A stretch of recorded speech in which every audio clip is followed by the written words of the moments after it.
don't know what that was about.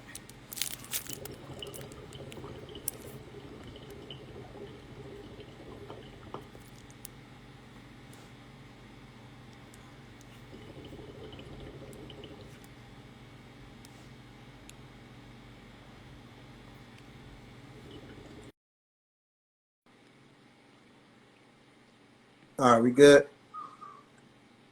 All right, I can hear you now. Yeah, I can hear you before. I don't know what that Hey, was. Bam. Brenda, what up, Hey, B? Doris Kid. What's going on, family? You gonna let them come on the live a little bit? If everybody Oh can yeah, share this yeah. live, it'd be great. Dr. Hey, Wiley, Dr. Wiley. Guess what, y'all? Doc, we Dr. got Wiley Doc in on the here building. tonight. We might have to bring him on. We got Doc. We got Dr. Wiley on Um, here, y'all. Dr. Wiley, if you yes, want to come in at any yes, time, just let yes. us know. Hey, Cherie, pin, and you Just can also hit the pin what request we button. gonna be talking about and all that. I mean, maybe not the whole thing, but whatever you feel is right. We're gonna let it load up a little bit, y'all. Get a few more people on the live. Please share it to people that you feel like that could benefit from having a family conversation. Sometimes we gotta have difficult conversations. You know what I mean? Some conversations are just necessary. So y'all pass it out to anybody that y'all feel like need to join in with us. Hey, what up, T? What's up, family? What's going on? We up in here tonight. Oh, shoot. All right, so I'm a just talk about that Davis retreat. Yeah, that's right, Dr. Wiley. All right, yeah. So Cherie, before we get started, you know what I mean? For one, let's introduce ourselves for any new people, what the platform is about, and then talk a little bit about the retreat, and then we can go into a little bit about the discussion points that we had today. All right, you start because I'm trying to Okay, put the all right. So question for in the any of thing. our new viewers, my name is Jamal, and Cherie and I have been married for, I'm the husband of Cherie, Claire who's at the top. Cherie and I have been married for 13 years, and we just recently, 12, oh, all right, my bad. Well, So we've been married for 12 years, and we recently kind of rekindled our bond and our communication and our relationship. And so basically, we just wanted to have a platform for other people that are either looking to be in relationships, married, that, just need a platform to share some things that have worked for their relationships or marriages, share some things that help them to get into a relationship or marriage, just so we can kind of all kind of grow, and that's what this platform is pretty much about. Cherie, are you still typing? um, I'm All still right, that's putting the cool. question in So, there. so what I'll You do know, it's is, two of them. I'm going to briefly go into our top. I'm going to briefly put out there our topic discussion today, and our topic discussion. All right, there You we got it go. on there. Our topic, our discussion today is, Yeah. how do you support your partner during dark times? All right. So how do you, be there to support somebody that you live with, or, that you love, that's in your partnership, in your relationship, in your marriage, and they're going through dark times? You know what I'm saying? How can you help to support them? The other portion to that is also, how do you get your partner to open up after they've been through a dark time? You know what I mean? Which is something deep, because it's hard for all of us to kind of have that same perky openness and trust after we've been in a dark space. So those are our topics for the day. And then also, I wanted to recap from our live last week, which is on YouTube. If you go to the Davises and family on YouTube, you can see the live from last week. And I just wanted to recap, so we can kind of clear the air, go into and like expound a little bit more about last week's also. And we'll do that after we kind of go into Cherie's introduction and a couple other things. All right, Cherie, on you. All right. So, hi everybody. I'm Cherie. Me and Jamal have been married for 12 years. We've been together for 13 years. Um, as he said, we're just getting into a great place overall, just from our experiences of different trials and tribulations of our marriage. And we just felt like that this was the time for us to share it with you guys, because we know it's people out here and that are in the same situation as us, and they have hard time trying to figure out how to get their way back to loving and caring and rebuilding and reconnecting. So this is why we created this platform for people like us. As Jamal said, anybody that's new on here and would like to catch up on things that we've been talking about, you can go to our YouTube channel, which is called The Davises and Friends, or you can click the link in my bio, and it actually has all three of the previous lives that we had in the last couple weeks. Jamal's screen is messing up. He might need to go out and go back in.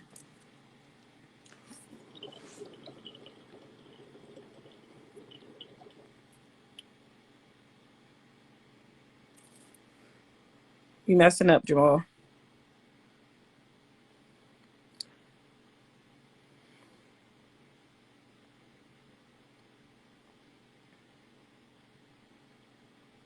Hey, niece.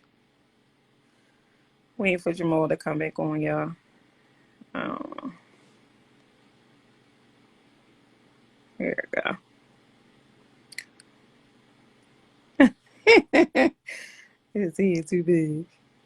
I don't know. His signal. All right, there we go. I think he coming on. There we go. Hey, niece. All right, so So, I had got dropped off the live for a second. My fault, y'all.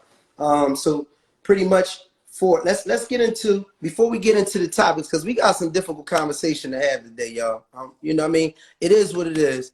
I consider, you know, anybody that took the time to come onto the live family, you know what I mean? And even if we're not family by blood, we might be related because we have similar, you know, interests or similar struggles. You know what I mean? So sometimes you gotta be able to bond, you know what I mean, so that you can kind of help to support each other as you're going through whatever your struggles are. Can you hear me? Okay. All right. yeah. Yeah. So before we get into those topics, I want us to just briefly. I want Cherie to just briefly break down a little bit about our retreat that we do, and that we're, you know, starting to get rolling with other couples that may be struggling, maybe on point, and just want to respark it, or just want to kind of join a network of other, you know, adults that are in relationships working our way through. So tell us a little bit about the retreat, and then we'll go into further. So the purpose of the couples retreat pretty much is for people who have been in relationships for, I would say, 2 years or more, or married, um, that we just build a platform for everyone to come in and rebuild and reconnect and just get some ideas from different couple standpoints of situations that may be going on in your relationship, your marriage, and just helping you and guiding you to have a healthier and better marriage or relationship. So it's like a couples retreat where we're just all in one big house. Everyone has their own space, but we're all together, and we have couples activities, and we did counseling, and it was just like a Yeah. great vibe and great energy for everybody who was there to experience it. And I made it as personal as possible for everyone. This was Valentine's Day weekend, so the next one is in Orlando. Is August 5th to the 8th. Again, it's It'll be different couples, people that are married, they might be engaged, they might be just in a relationship and trying to get guidance towards being married, or, you know, moving their relationship to another level. Um, and it's just going to be just a whole one big happy family that's just trying to rebuild and reconnect. If anybody want to get more information, they're welcome to DM me, and we get more information on how to sign up for you, your spouse, and All right, whoever. cool. All right, so listen, y'all heard the information on our retreat. We have a blast on that. We'll get into that further. Y'all got any information, y'all definitely holler at Cherie. Make sure y'all share this video because we about to start getting into the meat of the conversation. You know what I mean? So just to read it again, the question for today, or the topic for today, is how to support your partner in dark times, and then also how to get your partner to open up after they've been through dark times. And I definitely want to say on here, PhD James is our counselor. He's been someone that's been there to help us through some of these dark times that we've had. This 12 years that we've been together has been a struggle. You know what I mean? This 12 years of marriage has really been a struggle. Is absolutely tested us. It's really tested us. And that's why, like, to a certain degree, we're like really proud and just thankful and grateful for the place that we're in. And we ain't perfect. You know what I'm saying? I want to put this out here right now. I'm not a licensed therapist or anything like that. Any information that comes from me is from my own personal experiences, and hopefully it's something that, when shared, could be something that can help somebody else. But I don't want to come off like we got the answers. I don't want to come off like our situation has been perfect, because it hasn't been. And I know a lot of other people are going through that. And we actually went on a retreat. Well, it wasn't a retreat, but it seemed like a retreat because it was a lot of couples. And, we saw some other couples that was there, and somehow it just, like, organically the conversation came about. And one of the couples who everybody pretty much thought they was like a perfect couple, you know what I mean? And 46 Chat, what up? Everybody thought they was a perfect couple, and because they always have fun, you know what I mean? And they the house that everybody go to when you want to party and whatnot, chill, grown folk chill. We go, on vacations, and they just happen to say, like, look, y'all, like, our marriage is not perfect. You know what I'm saying? Like, we got some issues we deal with too, some struggles we deal with too. And, they divulged to us, the group, all of us, some of these struggles, and we was like, damn, we thought like we was going through some shit, like.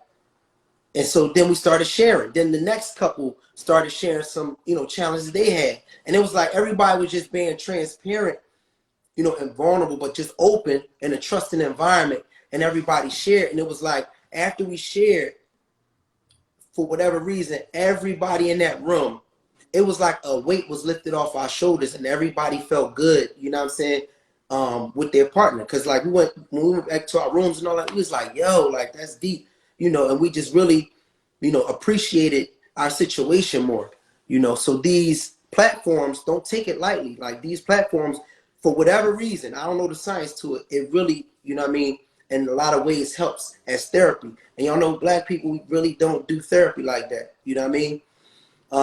So this is one of the ways that we wanted to put out there to the masses, so hopefully it can help, other people.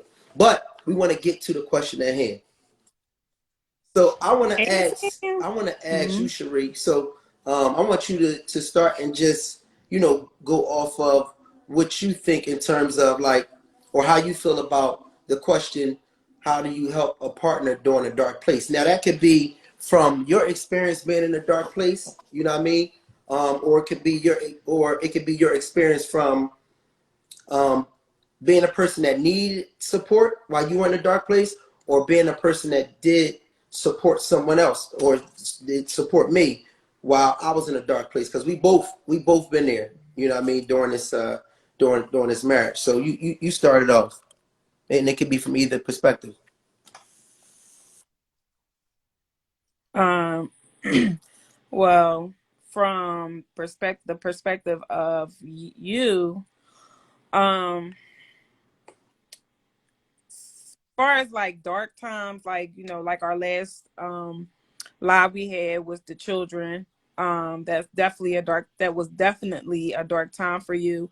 I just decided that I was going to be as supportive as I can to the situation, whatever it took. If I had to be there, if I had to jump over hoops, whatever, I was just going to be there no matter what.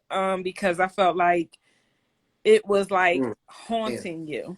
So I didn't want to be the person that, you know, brought on more problems with the situation that you were going through. So if I had to have more children, if I had to, you know, do or sacrifice whatever I needed to sacrifice to make you feel better about, you know, that place you were in, that's what I did. So I think that it helped you tremendously, because if I was just like not really being concerned about what you were going through, then I don't think you would have ever got past it, because you were keeping it sheltered. You didn't share it with anybody.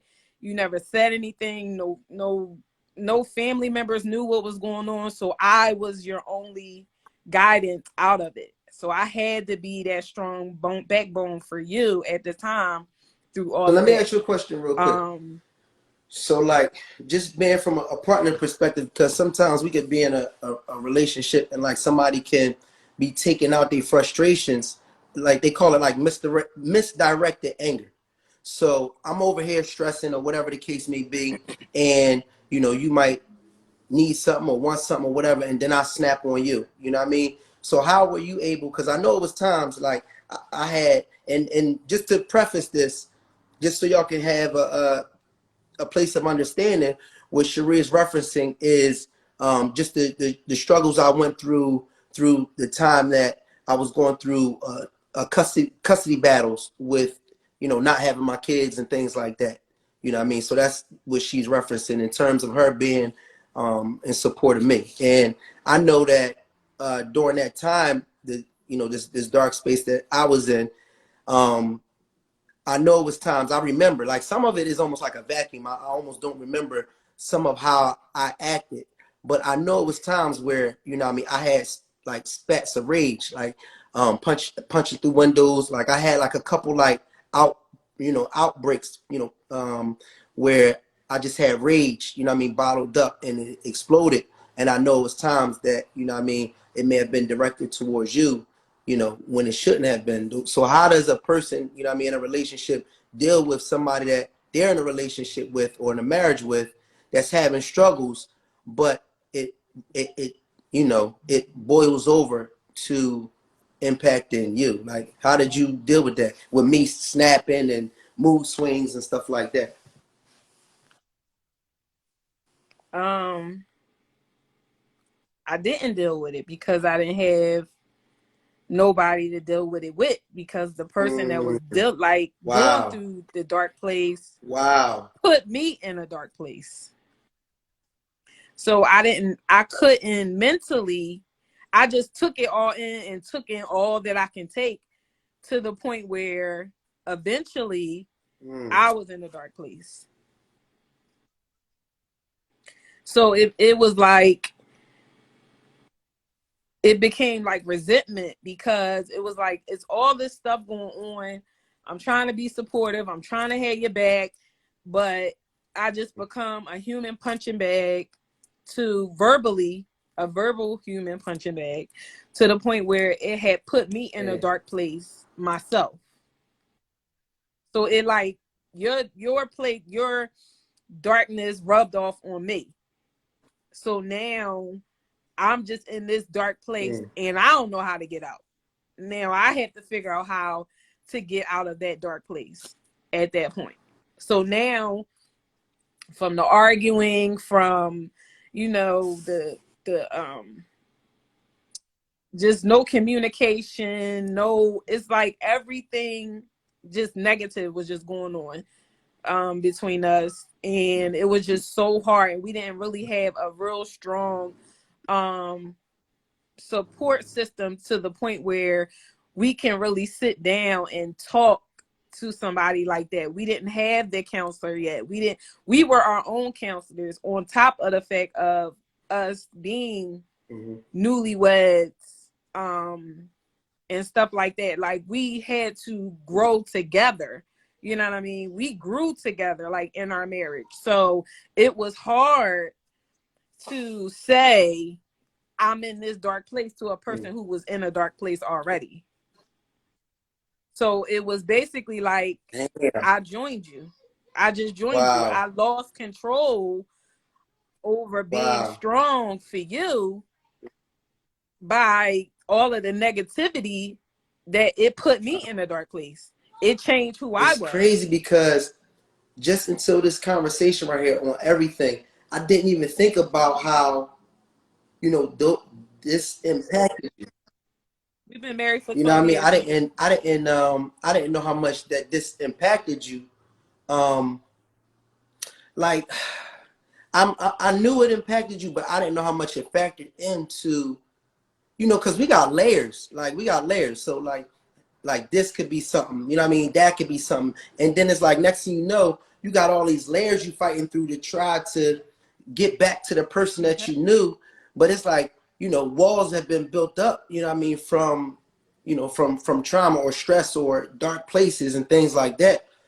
And that's what I feel like is interesting now, because like over this time, for whatever reason, like I think we kind of found our way back to each other. Like, you know what I'm saying? Like, for whatever reason, we just kind of like, you know, kind of just worked our way kind of back to who we knew, even though now we're still different places. And I heard somebody say that before. It was like, yo, when you marry somebody, be ready to marry 3 people. Matter of fact, it might have been on his live last time. And it was like, what do that mean? Yeah, like several people. Like, you going married because you go through different times. It's like change. I forgot what they call it. When you go through different seasons. It's like a season. You go through different seasons of your relationship, of your marriage. And again, if you don't have, like, if y'all not strong like that, you definitely can lose it. Because when you thinking that you're being supportive of the person, and then the person, like, you lose control because it's beginning to be too much. You losing, you know, the main focus is your marriage and being happy and, you know, all these other things that you think is supposed to happen. You lose that. So I feel like we lost it because it was so many other things that were like really like traumatizing, you know, even down to, you know, with the kids and your mom, you know what I mean? Your mom, the situation with your mom, you had that first, which you cope with it to the best of your ability. Now you got the other with the kids. Like, it was just a lot. And here I am coming in and I'm like, oh, well, you know, it's going to be okay. It's, you know, we're going to do this, we're going to do that. But it really wasn't just that simple. It was just so much stuff going on that I just lost control of trying to be that backbone for you. I lost it because it was like, now we're arguing about every little thing. I'm like, I can't So do it. it's all right. So just to get more reference, like, before I got married, so not too long before we had got married. So I want to say we got married in 2010. So in 2005, my mom had passed away in a car accident. And, you know, it was, of course, it was unexpected, you know what I mean? And it just was out of nowhere for me, you know what I mean? So I'm 23, you know what I mean, going on 24 or whatever the case may be. And the same night that I had closed on a house. So I had bought a house, and like I said, I was 23 or something like that, bought a house or whatever the case may be. And I was having a housewarming party, like, you know, in a couple days or something like that. And my mom had came over so she could help me out with the housewarming and everything like that for the new home I bought. You know, so we having a good time. We laughing and joking. You know what I mean? We painting, you know, just catching up, having a good time.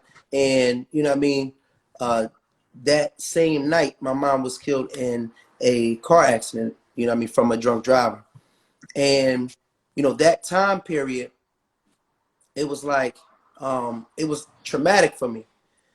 And it was like I was just in a, not only was I dealing with the passing of my mother, but I was also dealing with, it was a civil case. So you know, we had to, after burying my mom and all of that, then we had to go to court, you know what I mean, and fight for justice, because it was like, you know, some Italian girl that was, you know, that knew some people or whatever, and they was trying to get her off, and you know what I mean, whatever the case may be. So and I want to thank my family, you know, my aunts and, you know, and everybody, you know, Pop and just everybody at that time, man, just for having my back, because I was like in a tunnel, you know, I didn't even know it at the time.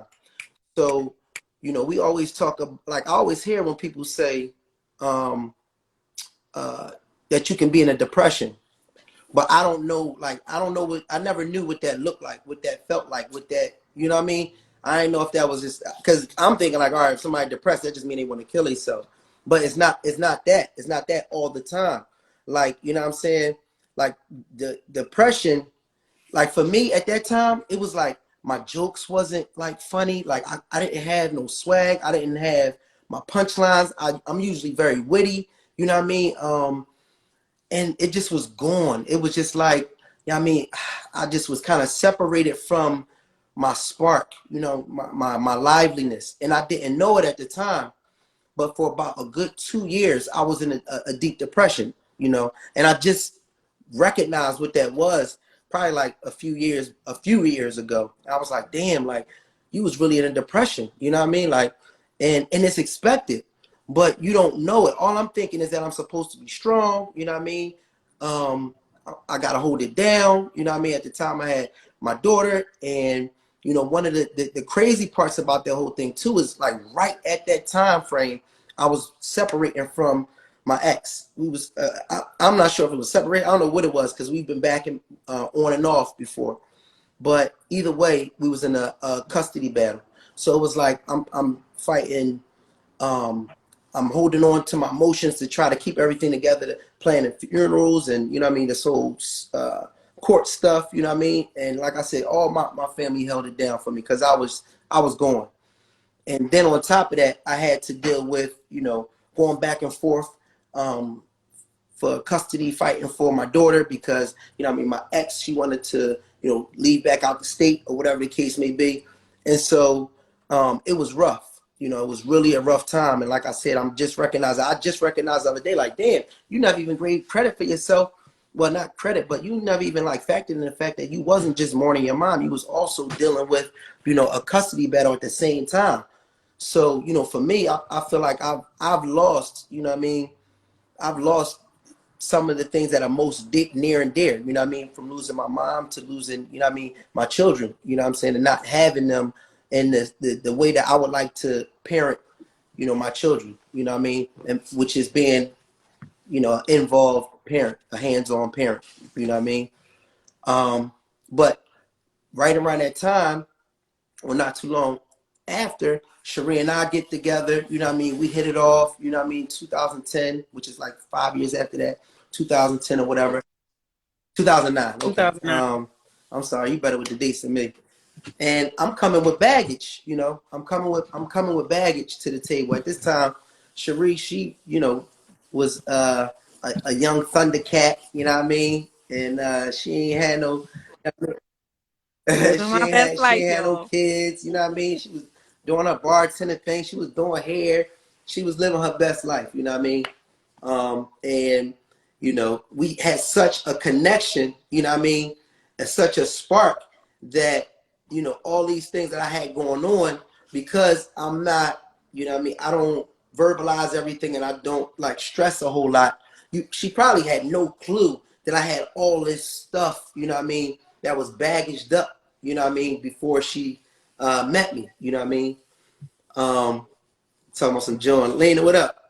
So yeah, so she didn't, you know, I don't think she Boys. knew how much I had going on in terms of like just issues that I was dealing with. because I didn't just expose it. I didn't walk around, you know what I mean, looking sad. I didn't walk around tripping or whatever the case may be. And maybe I didn't even know it either. Maybe I didn't know how much I still had. You know what I mean? Rakaya, the little three suitcase. uh, you know what I mean? Right, So, right. you know, at that time, it was interesting because you definitely played, you know, a strong role, you know, having my back and supporting, you know what I mean, during that time, especially during the time that we had the issues with like, you know, not being able to get the kids or having to go get the kids and having them, you know what I mean, not coming back and things like that. So, you know, that was definitely a struggle. You see that? You see that? You know, that's that black mom shit. When you look up and you get this silent, you better sit your ass down. You better sit your ass down. That's damn um, horrible. but yeah, so all right, so that's just a little bit from that perspective of you supporting me. And we also went through, you know what I mean, a trying time, you know what I mean, during our marriage when, you know what I mean, this is a time in our marriage where, you know, we have really considered divorce. You know what I mean? We was, you know, going through it and, you know what I mean, it was just a really, really tough time for both of us, you know what I mean?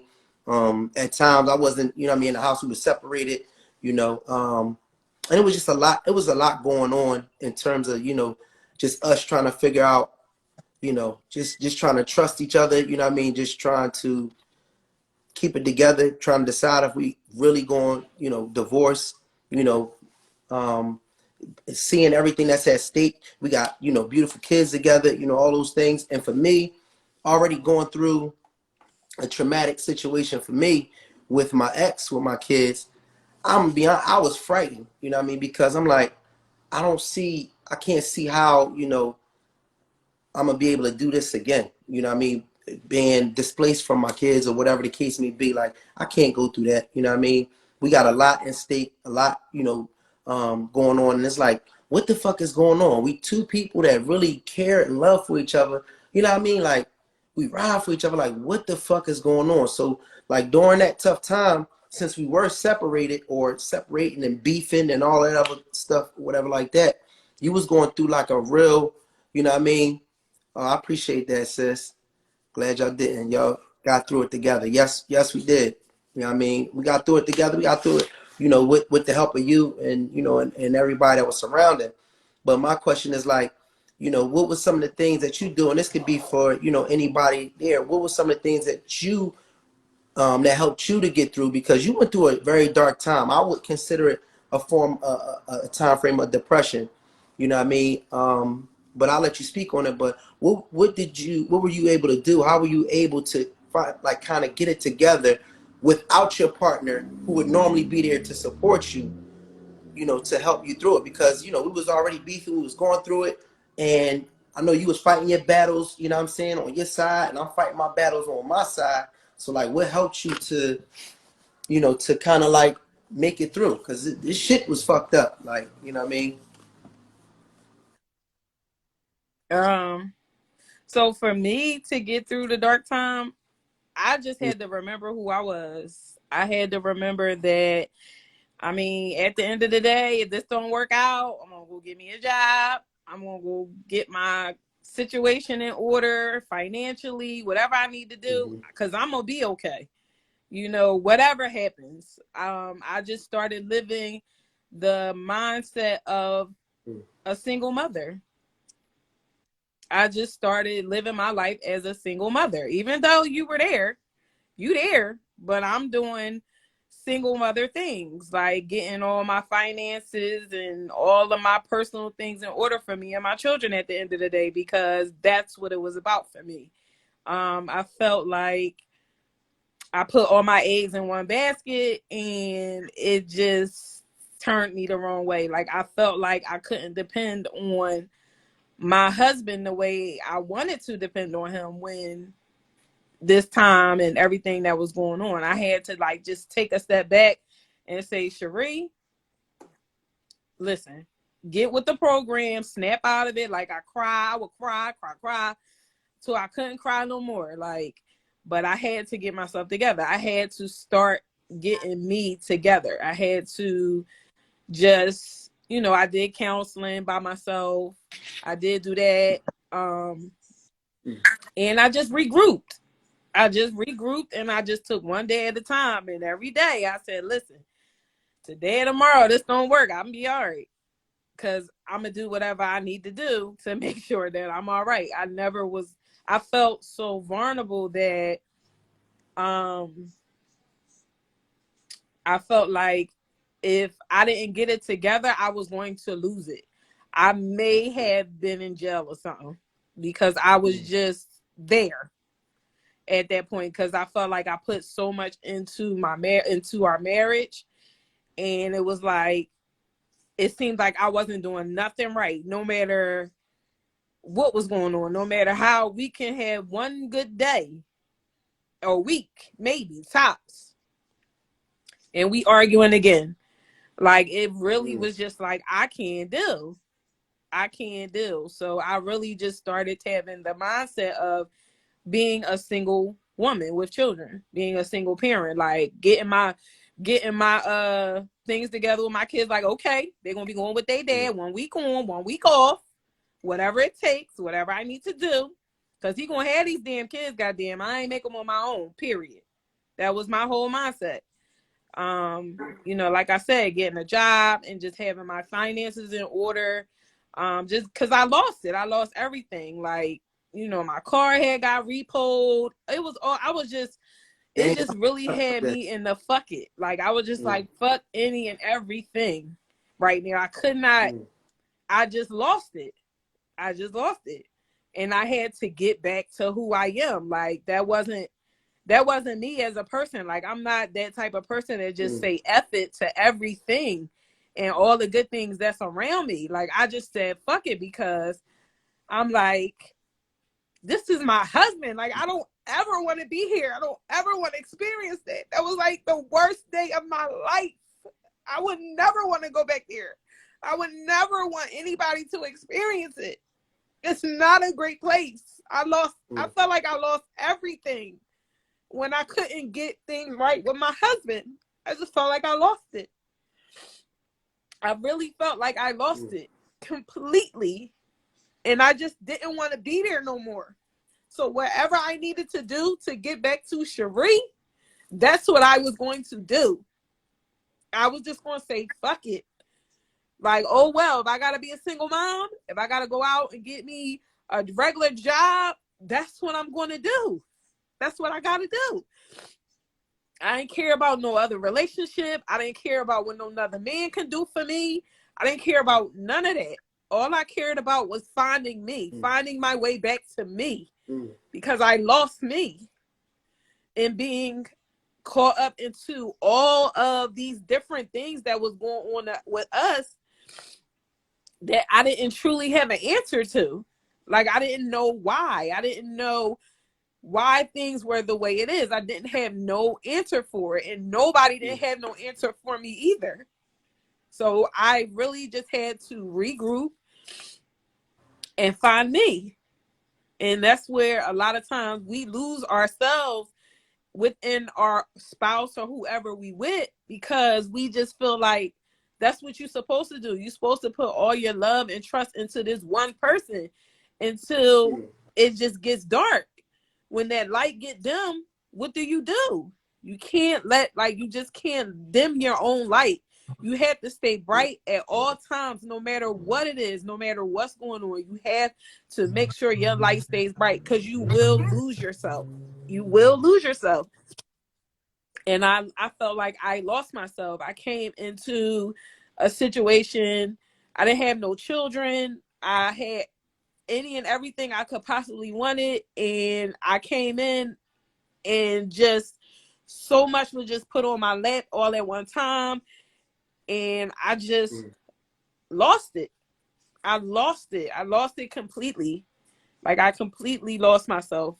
And I just felt like I will never, ever, ever be in that place ever again, because I legit wanted to kill you. That's how I felt mentally. I wanted to kill you. If I had to go to jail, that's what I was going to do, because that's where I was at. mentally. I was just in that dark place that I don't know what I was going to do without some of my girlfriends. I like my best friend. I love her. If it wasn't for her, like, I don't even know where I would be. Because I really fucking lost my cool. Big time. So, I mean, I ain't want to be on here all emotional, but this shit is real. This is not fake. Yeah. This is not no act. I don't have to be somebody that I'm not. This is legit what we experience and people experience on a day-to-day that they don't share. And you have a lot of anger and frustration built up and you don't know why. And it's okay to let it out and to share and express your feelings and emotions on things that's going on within your life, because they are real and you have to address them. If you do not address them, you know, things can really turn very, very dark for you. Well, right? You know really, what I'm saying? really it's deep. You know what I mean? Because we really been through, you know, a lot. And, you know what I mean? Honestly, I feel that, you know, that's what makes me appreciate you so much, is because it's like, you know, can't nobody tell me about your loyalty. You know what I mean? Can't nobody tell me about your loyalty, you know? And it's deep because I really, you know, you really value us. You really value marriage. Like, you know, this for everybody, like, you know, everybody might not be ready for for marriage. You know what I'm saying? And sometimes we might think we ready, you know what I mean? And we sit back and like, you know, damn, you know, forever is a long ass time, you know what I mean? And so we have to be real with ourselves about that, you know. But it's hard because you really don't know if you're ready for this thing until you get into it. I'm gonna be honest with you.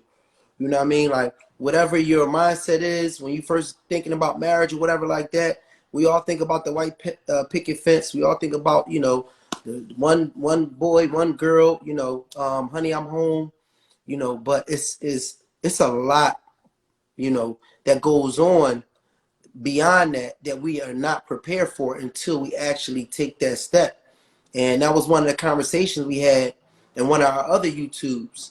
Y'all gotta go to the YouTube, y'all. Mr. What is it, Mr. The Davises. I'm sorry, the Davises and Friends. Is the name YouTube. But anyway, one of our conversations was, when you say I do things change? You know what I'm saying? And yes, the fuck they do. They do. Things change. You know what I mean? Now, the interesting part about the change is, like, change is good in life. You know, I do want somebody that's going to help me to change, to grow, to elevate. You know, somebody that's going to elevate themselves, somebody that we're going to elevate together. You know what I'm saying? And elevate our families and elevate our legacy. You know what I'm saying? So, you know, so change is good. But, like, change is a process, and that shit hurts. You know, change hurts. When you see somebody that, you know, did a body transformation from, you know, losing a whole lot of weight or whatever the case may be, that shit hurt. You know, they took themselves through pain for weeks, for months, sometimes years, you know, to make that transformation. So change does hurt. And we don't understand this type of pain. It's a different type of pain, because normally when you're used to dating, you can be like, what? Man, fuck that broad, or fuck that. Like, I'm cool. You know what I mean? I got my own. He can go over there and I'm out.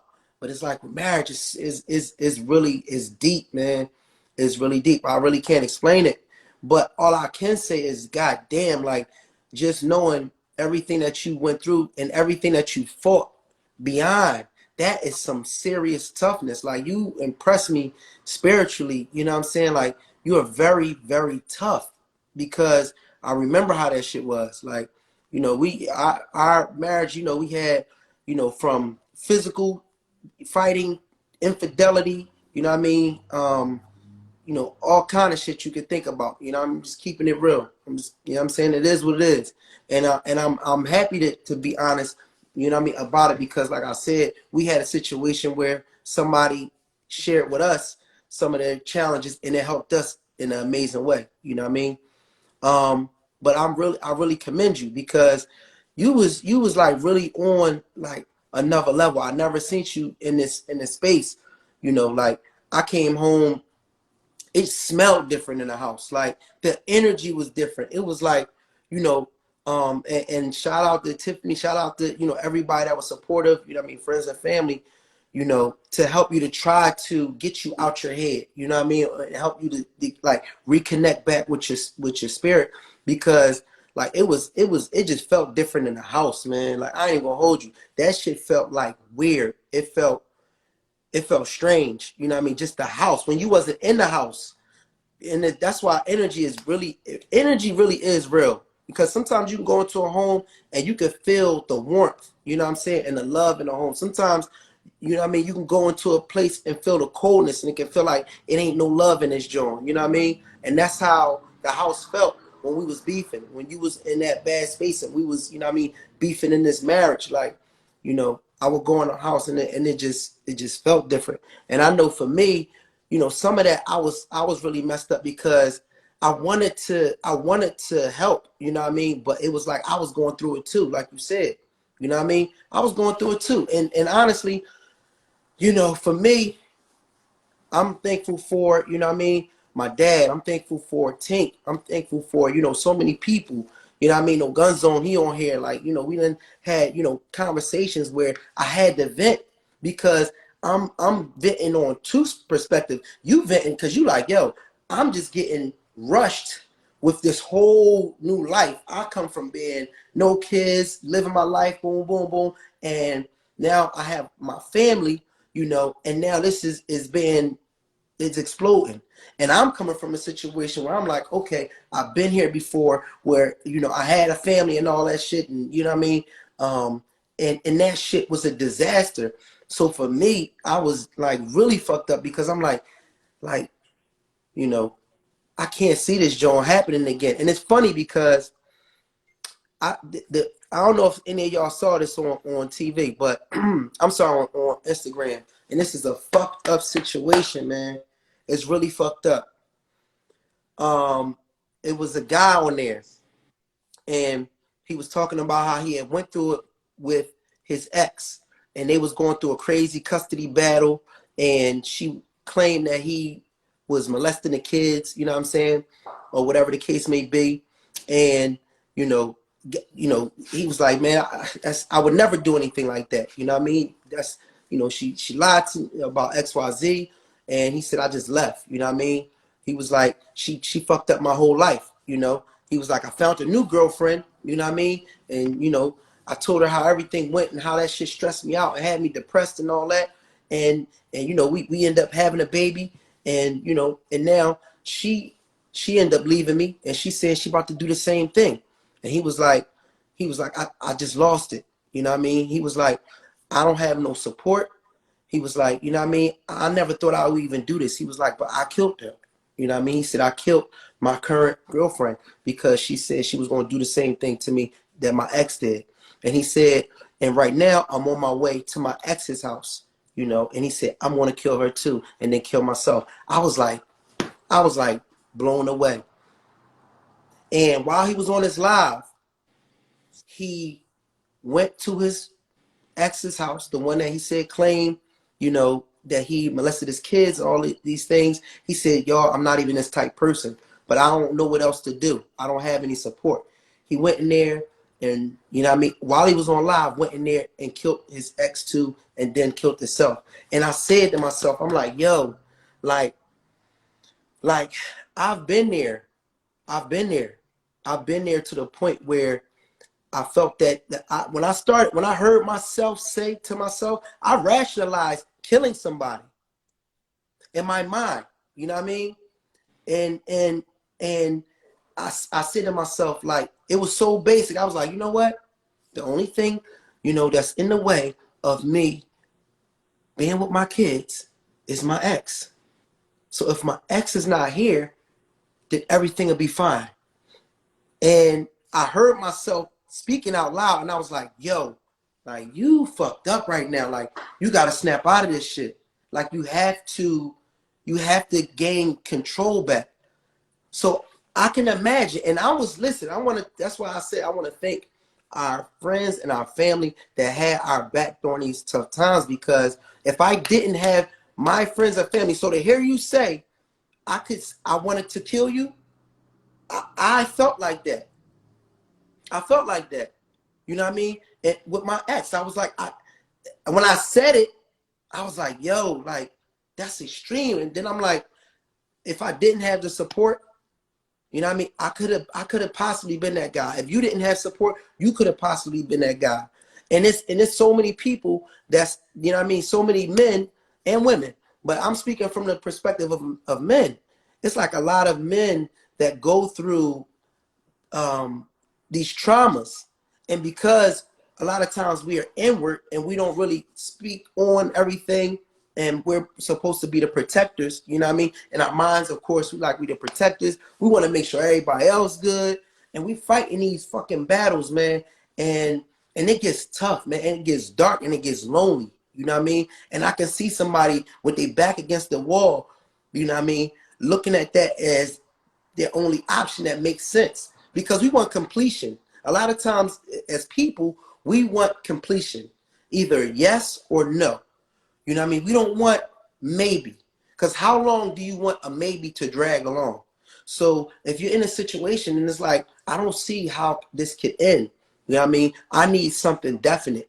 That's where, you know, you can start to have thoughts that can linger into your mind. And without family there, you know what I mean, or people that support you, you know what I mean, you can absolutely go left. And sometimes these are not just, you know, crazy people. You know what I mean? It can be in crazy situations with a lack of support. And when I saw that, I was like, yo, when I saw the dude that killed his new girl, his ex-girl, and himself, I was like, yo, like, I gotta, you know, I want to shed light. I want to speak on, you know, some of my personal issues with custody, you know what I mean, and being traumatized from not having, you know, my kids as a man, from my perspective, you know what I mean? And that gave me, you know, a little bit of it just let me know, like, yo, you know what I'm saying? Like, who are you? You know, somebody can gain from this. If that guy would have, I don't know, listened to somebody else say, yo, there is light at the end of this tunnel, man. Like, hang the fuck in there. If somebody would have, you know, been able to say that, you know what I mean, to that guy, then, you know, we don't know how that could have turned out. It could have turned out completely different. You know what I mean? So like, so with that, you know what I'm saying, being said, it's like, you know, we definitely want to make sure that we supporting each other, you know what I'm saying? And for, you know, when you have your girlfriend, when you got you know what I mean, your homie, if they're going through these times, you know, it is good to have conversations with them at times. You know what I mean? Because the common thing that I just got from both of what we were saying, from being in dark spaces, is that we had friends and family that helped to support us through that. So, you know, as friends and family, you know, y'all play a vital role.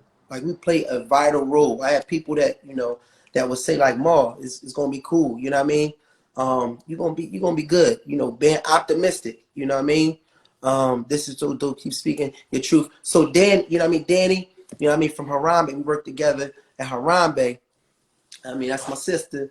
And you know, it will be times where, you know, I will express frustrations, you know what I mean, about, you know, just custody issues and things like that. And I can honestly say, like, you know what I'm saying, I'm like, I'm scoring behind that joint. Like, it made an impression on me, you know, and I've dealt with it, I've coped with it, and I think I'm in a much better space.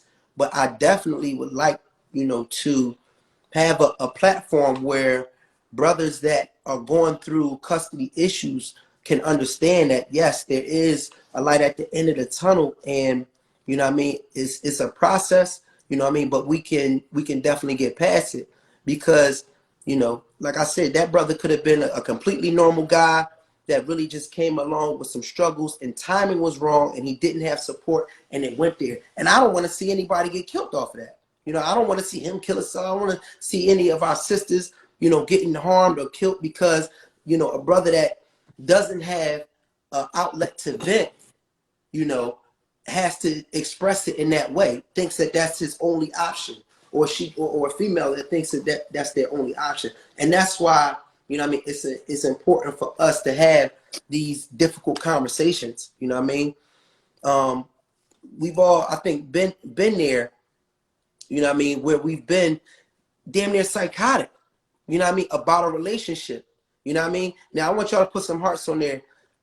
If you feel me, is there anybody on here and just show some love that has been in a relationship at some point in their life and really felt like it made a switch, you know, switch on or off and made you kind of lose it, you know what I mean, based off a relationship? Because I think this is something that, you know what I mean, might be something that we've all, you know what I'm saying, been through at some point in some way.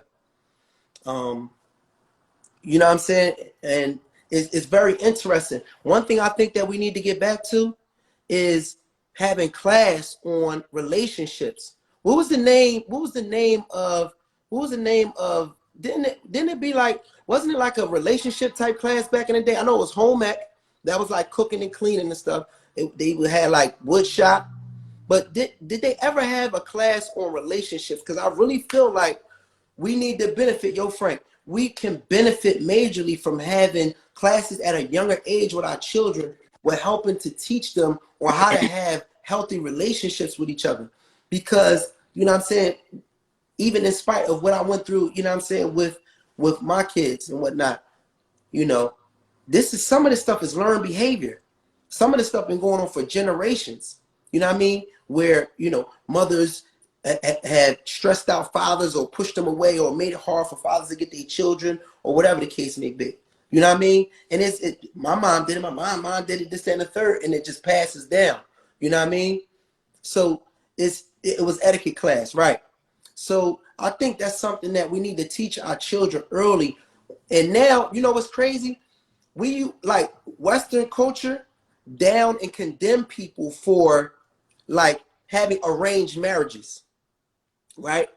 Oh, how you gonna tell somebody who they gonna marry, this, that, and the third, this, that, and the third? But the crazy part about it is like some of that kind of makes sense to me now, because it's like these two individuals were groomed. They were groomed. It was a process of grooming before they set up this marriage. So both of them, you know, already from the families already knew how the structure was. The families, you know, communicated like, yo, know what I'm saying? You know, this is how I teach my son how to treat his wife.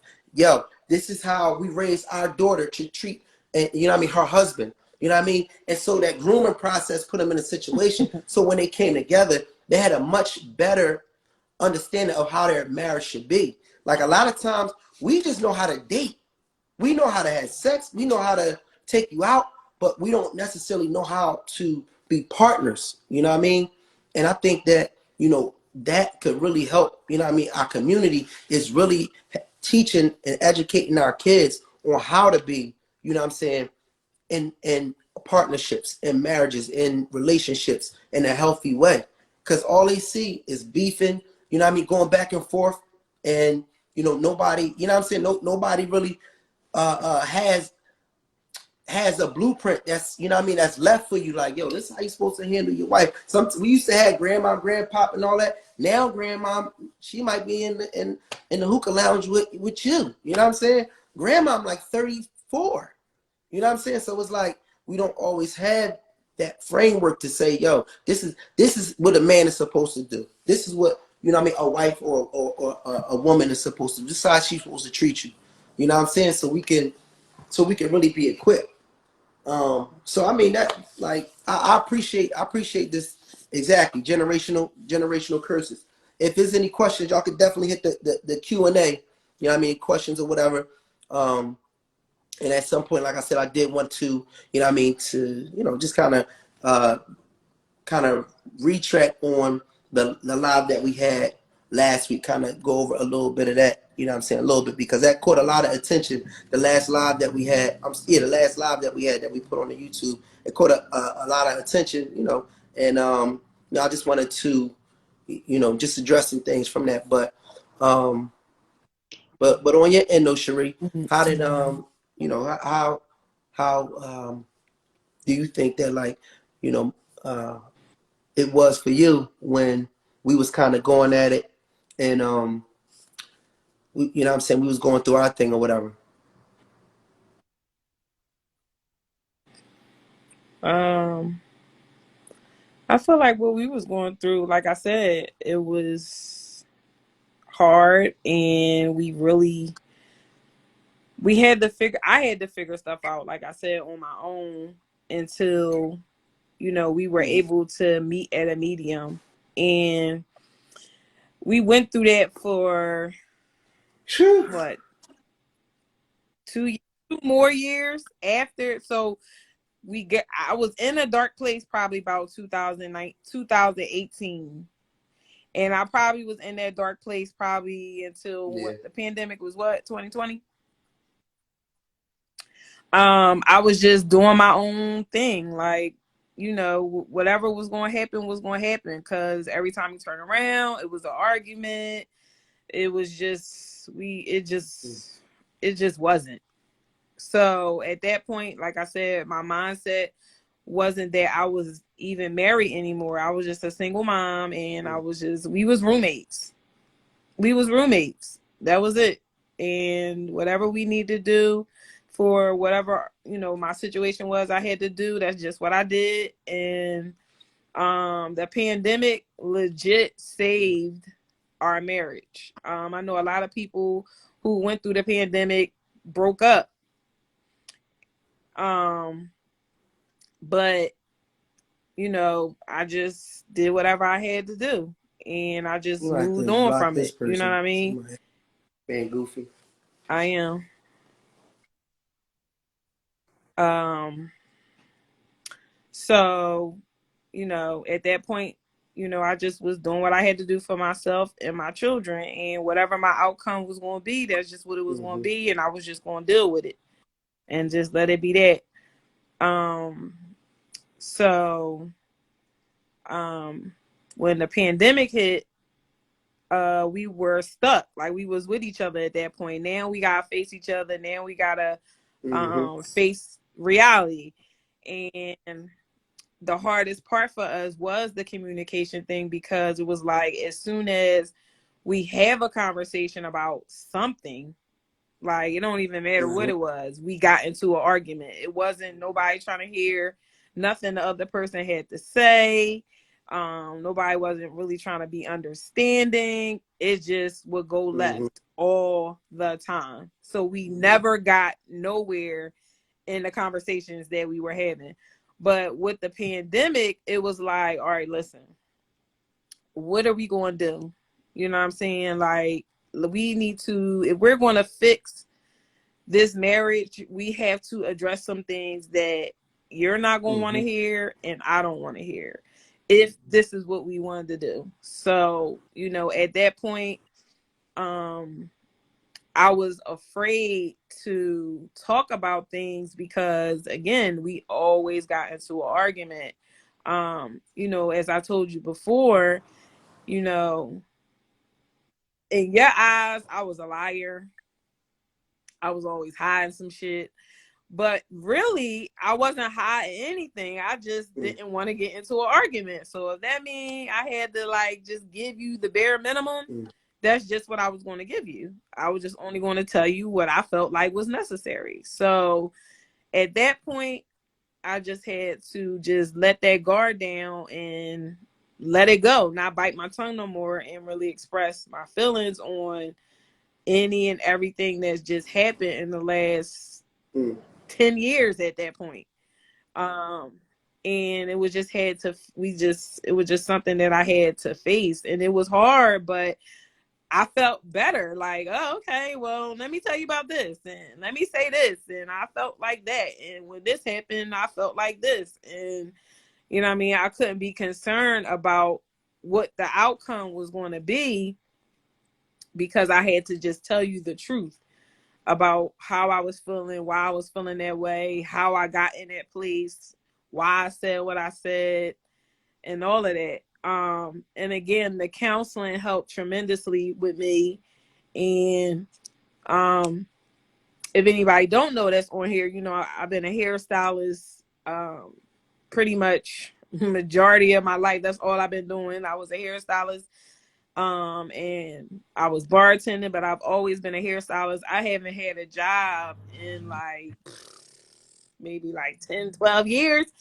So at the time, like I said, when we was in this dark place, I was like, I'm gonna go get me a job. And I was very persistent. My goal was to get into the airport, and that's what I did. I got in the airport, started me a job, and that helped me a lot too. Like that lifted a lot of weight off of me because I legit was lost. I was gone. And if I stuck around any longer, because again, I'm putting all my eggs in one basket, and you feeling like, what do you need a job for? That's all you was telling me. What do you need a job for? You can just go harder and doing the hair thing. And I'm like, nope. I need some serious stability. I need to get me something that's more consistent. Like, I just know, like, I can be like, okay, I work 40 hours this week. I'm getting so-and-so amount of money. I knew, like, it was a fact. It was there. It was guaranteed. That's what I needed. And when I got that job, I felt so much better, but I still was in a place because while I'm trying to get myself together, we was arguing. We still was arguing. We was fussing. When I did my training for 2 weeks, that was a lot. Like, you know what I'm saying? Instead of me getting that motivation and telling me I got it and you can do this and we here for you. That support that I thought I was gonna get from my husband, I didn't get that. So I had to still fight through that and have my mindset like, listen, you got to do what you got to do. This is your job. You know what I mean? You're going to do whatever you need to do. You got to have it for your kids, whatever you need to do. This is what you're going to do. And I just stuck to that mindset because if I didn't, I would have quit because I got you in my ear telling me I don't need no job and telling me I'm doing all this. I'm acting different. I'm this, I'm that. You was acting different. Stuff. And I'm like, I wasn't acting different. I was acting like I was on a mission. I wasn't acting different. I was on a mission. I had a mission to accomplish, and that's what I did. And, in that time, like I said, I was happier. I wasn't like fully happy, but I was a little bit more sane at that point. I felt good about having my job and, just getting up every single day and exactly. He laughing with me. That's right. She was moving different. He talking about I was listen. She was moving. I wasn't moving different. She was moving. I was moving like how I was moving because it was time I just went with it, but yeah, okay. She was moving different. I wasn't moving different. Like, I'm just telling you what it is. That's what I'm saying. Okay. I wasn't moving different. I'm telling the truth. Like, I had the mindset that I was a single parent and I had 2 children that I had to worry about. So I had to get my foundation together. And if that means that I had to build my bricks over top of you, then that's what I was going to do. And that was just that. I wasn't worrying about all that. I was worrying about me and mine. Like, I couldn't mentally, I had to get myself together. Like, I did what I had to do. I went through that 2 weeks training. I was telling myself, like, listen, he's sitting here talking shit. Oh, well, he a parent. He got his kids. He gonna do whatever he need to do. I need to do what I got to do. Because at the end of the day, I was always, making that sacrifice for you when you out here on the road, traveling, doing this, doing that. I'm like, no, don't listen to him. Yeah. Don't fucking listen to him. I fuck him and what he talking about. Do what you got to do, period. For Cherie and yours. Like, that's it. Shut up, Lena. And that's what the mindset that I had to have. Like, I mean, like, I had to be a single parent. I had to have that mindset of a single parent because I did not know what direction our marriage was going to go. I didn't know if I was going to be separated, divorced. I didn't know. So I had to prepare myself. So at that point, that little Jamal that was in my ear wasn't there no more. I wasn't trying to hear all that he was talking about. So, I mean, that's just because I gave all that to you, and it was like really messing with me mentally when we were arguing, and it was just never no getting along. It was the bickering, or it got to be too much for me. I Mm, had to let you go mentally. I had to let you go, even mm, though we were together. mm. Mentally, I said no. He gotta go. He So, gotta go, because if I didn't do that, so I let would me be ask you this. stuck. So, I guess going back to that one question is like, how do you help your partner to open back up? Oh, that's a good part.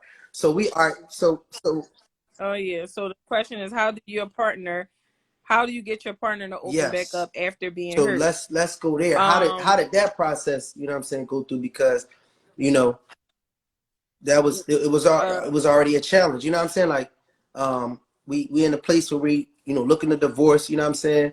I fucked up. You know what I mean? You fucked up. You know what I mean?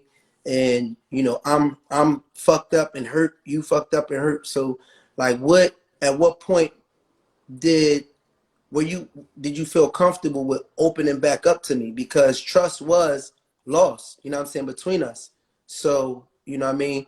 It's hard for you to, have somebody like, oh, I'm sorry, this and the third. Like, that shit don't hit the same, you know what I mean, when it's like a dramatic, you know what I mean, situation, or when it's like you feel like it's like, you know what I mean, more than one time or something like that. So like, at what point, how were you able to reopen back up? Because like now I feel like we're in a space, it's almost like we're in like a rebirth. It's like shit that happened, you know what I'm saying, then is just like that shit is like a distant memory, and we're like rebuilding like a new us. So what do you think like happened for you to be able to open up? Because there's some people now, they're in a relationship, and it might be the guy that fucked up, it might be the female that fucked up, and they might really love their partner. Because at the end of the day, regardless of whatever we went through, like, I have always loved you, you know what I mean? And it's like, yes, I fucked up, you know what I mean, but it's like, um we always had like a connection. So, it's some people that's right now that's in a relationship. They might love each other. A nigga might fucked up, and it happens. You know what I mean? Yeah, and that's why I said before, like we can't put people on a pedestal to where as though we can't give them enough room to make mistakes, but we can still have enough to make it right. If that's somebody that you want to be with long term, you know what I mean? And there's a difference between, and I'm talking about for you personally, like emotionally, for you, you have to save yourself by keeping a little bit of space to allow for your partner to make a mistake. Because if you don't keep any space there and your partner makes a mistake, you're going to think you're going to be devastated.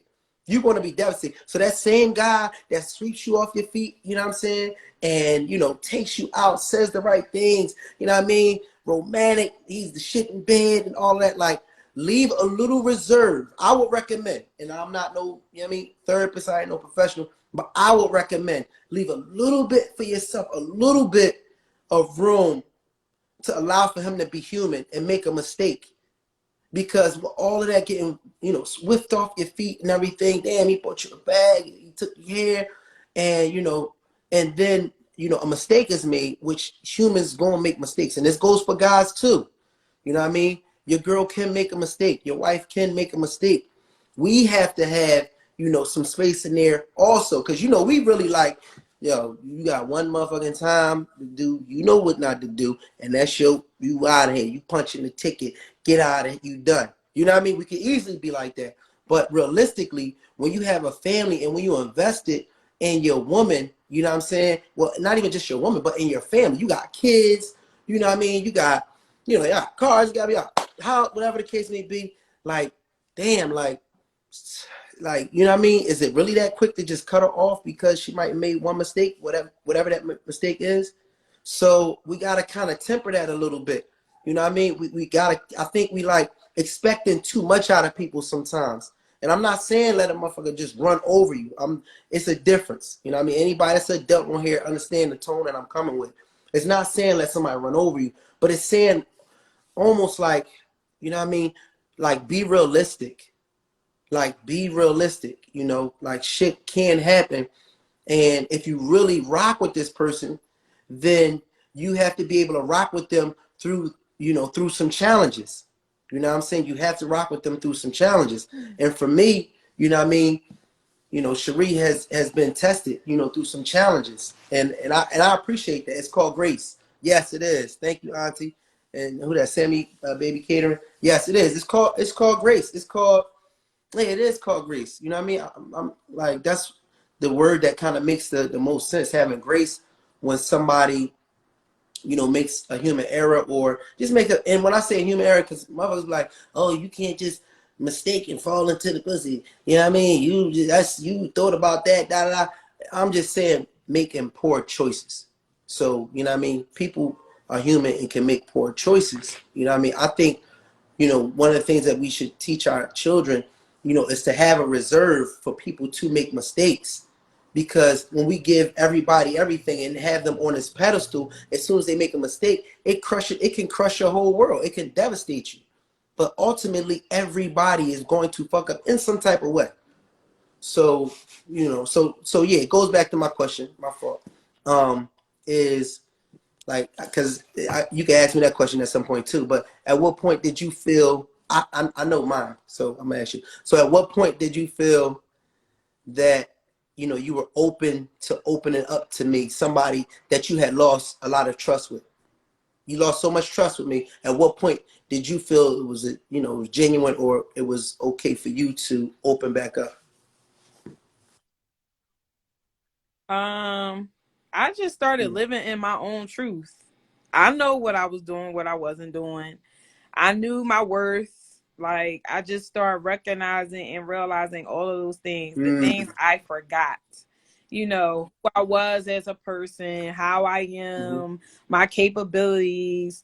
I just start living in my truth. Now, you want to continue to think and believe and be on some other mm, stuff, that's on you. But I'm going to live my truth to the fullest, and I'm not going to change for nobody. I mhm, don't care who you are. Um, I just started living like just as me, or who the person you met. When you first met me, I was happy. I was full of life. Um, I just was full of energy. Like, I mean, I enjoy my life, and mm, that's just how I started living again, living for me. So when the time came to move forward, I was open to it because, you know, either we gonna have this mhm, conversation or we ain't. You know what I mean? You just gotta accept it for what it is. mhm, Like, this is just what happened. You know, people's issues are, you can tell somebody until mhm, they blue in the face something, you know, but if they have that negative thought about you, it's hard to change it. So after a while, you get tired, you get short-winded of keep saying, I didn't do this, I didn't do that, it wasn't this, it was that. Listen, if you want to keep believing that's what it was, that's on you. Because I'm tired of taking on that burden, like living in that lie. No, I'm going to live in my truth. I know what I did. I'm telling you what I did. And it's just up to you to believe it and move forward. If you don't, then oh well. I mean, at this point, it's nothing I can do. I gotta just live I me. mean, I gotta just do I me. mean, well, and And somebody said, mistakes happen. However, there are still non-negotiables, and I respect that. I respect it as non-negotiables, but like, I think like it has to be realistic to me. Now, this is just, you know what I mean? This is my opinion. I think that like certain things are non-negotiables. Like if I see you having sex with a goat, like you're weird, we're done. Like it's just I can't get over that joke mentally. You know what I mean? But like normal mess ups, like normal shit, you know what I mean, that people typically fuck up and do, for you to leave somebody, and especially and particularly in a marriage, for you to leave somebody in a marriage for doing something that people typically fuck up and do, it's like, for one, you know, you weren't being realistic. If you've seen this particular thing happen before and it happened again, I mean, if you've seen this particular thing happen before and, you know what I'm saying, your partner, you know, succumbs to a bad decision and does something simple, then, you know what I mean?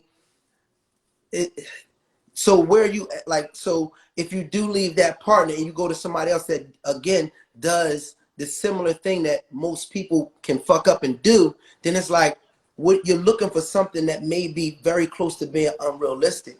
You know what I mean? And I'm not, and that's not in judgment. That's just in my head. I'm like, you know what I mean? Because so even like with guys, it's like non-negotiables. Boom. If she do something, if she, you know, fucking nigga is, you know what I mean, is over. And I was strongly that person. I strongly was on the tip like, you fucking nigga, you're done. You know what I mean?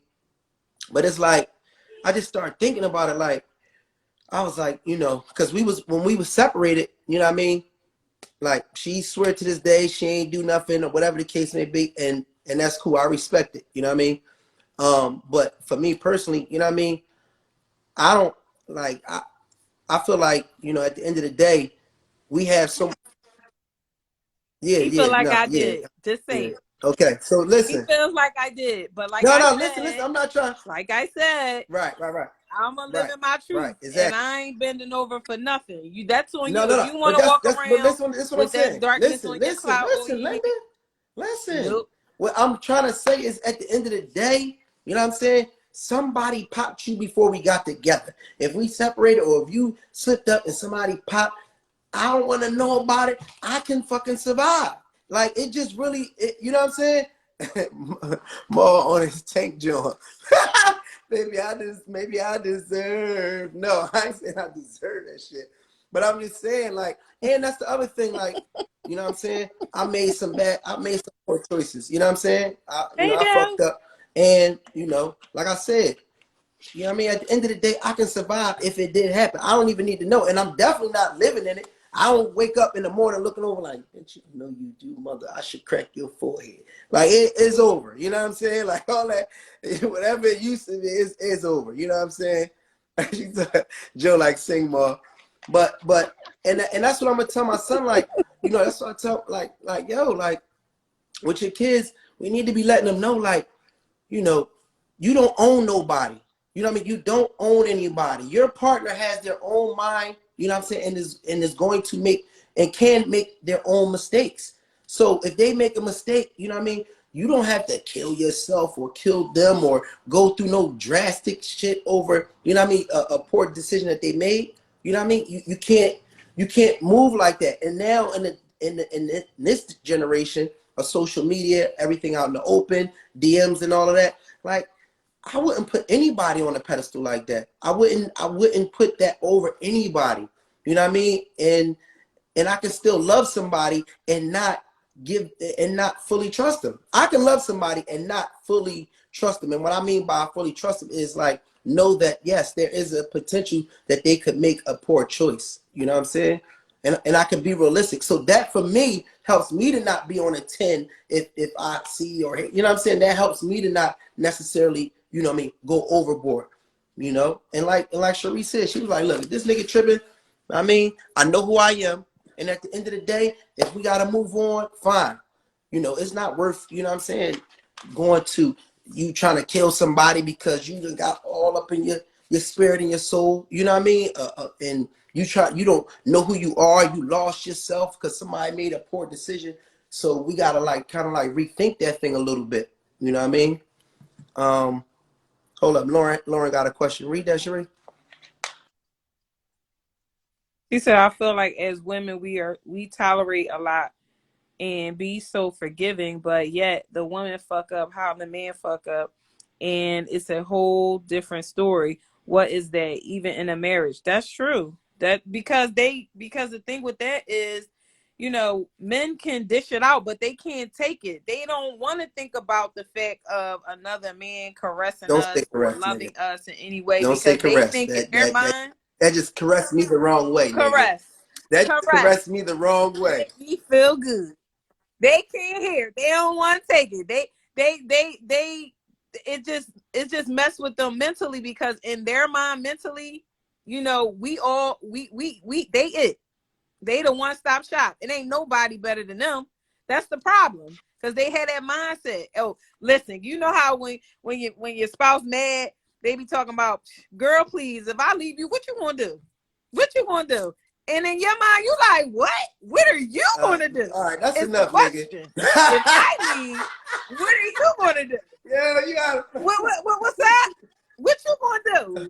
Like, that's what they be think. They be like, they the best thing since sliced bread. You ain't gonna get no better than them. That's why. So No, I understand when though. they Stop. find Chill. out that the woman has stepped out on them, now they devastated. They devastated. They don't even know what to do. But then when they do it, it's baby, baby, please forgive me, baby, please. No, I was so sorry. But no. I feel the same way you feel. I'm the best thing since sliced bread. Okay? Like, I'm the best thing that ever happened to you too. So don't think, you know what I mean, it's okay for you to dish it No, out and you can't listen. take it. You can't take Listen. it. Don't I dish it agree out and to you the can't point where, take it. at the end of the day, like, Scott, what up? God. I definitely agree with the fact that, like, women do, you know what I'm saying, deal with those things, you know what I mean, in a relationship. But like, it goes both ways, you know what I'm saying? And that's why I feel like on both sides, because women do just as much cheating as men. Like, let's keep it a bean. Where are my fellas at? Hey, fellas, first of all, let me just put this out there. Black men Come don't on. cheat.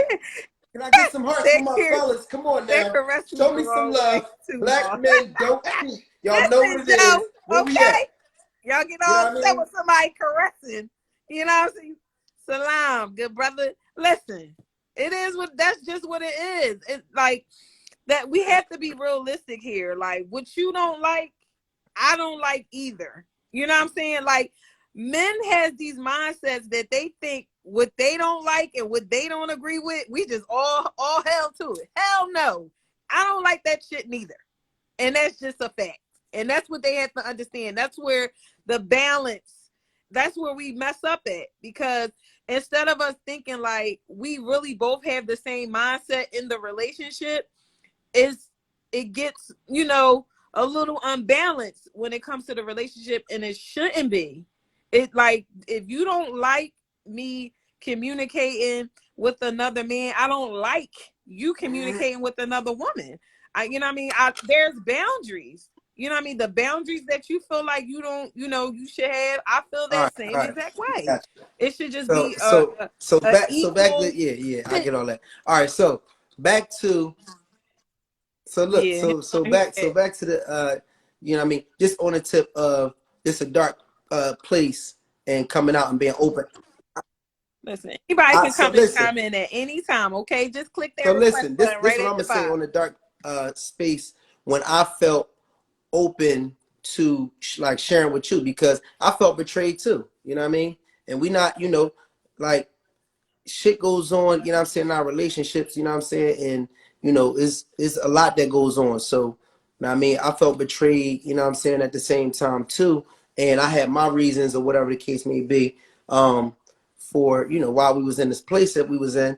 And it was a lack of trust, you know what I'm saying, on my end too.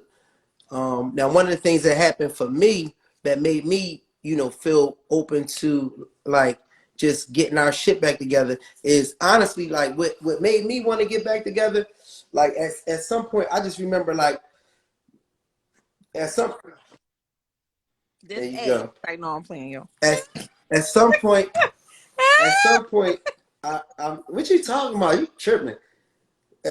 At some point, I felt like it was important for me to open back up to you, although, we were like in an estranged place and I had my reasons for not wanting to speak to you. You was being mean. Oh, that's right. You was being mean and shit.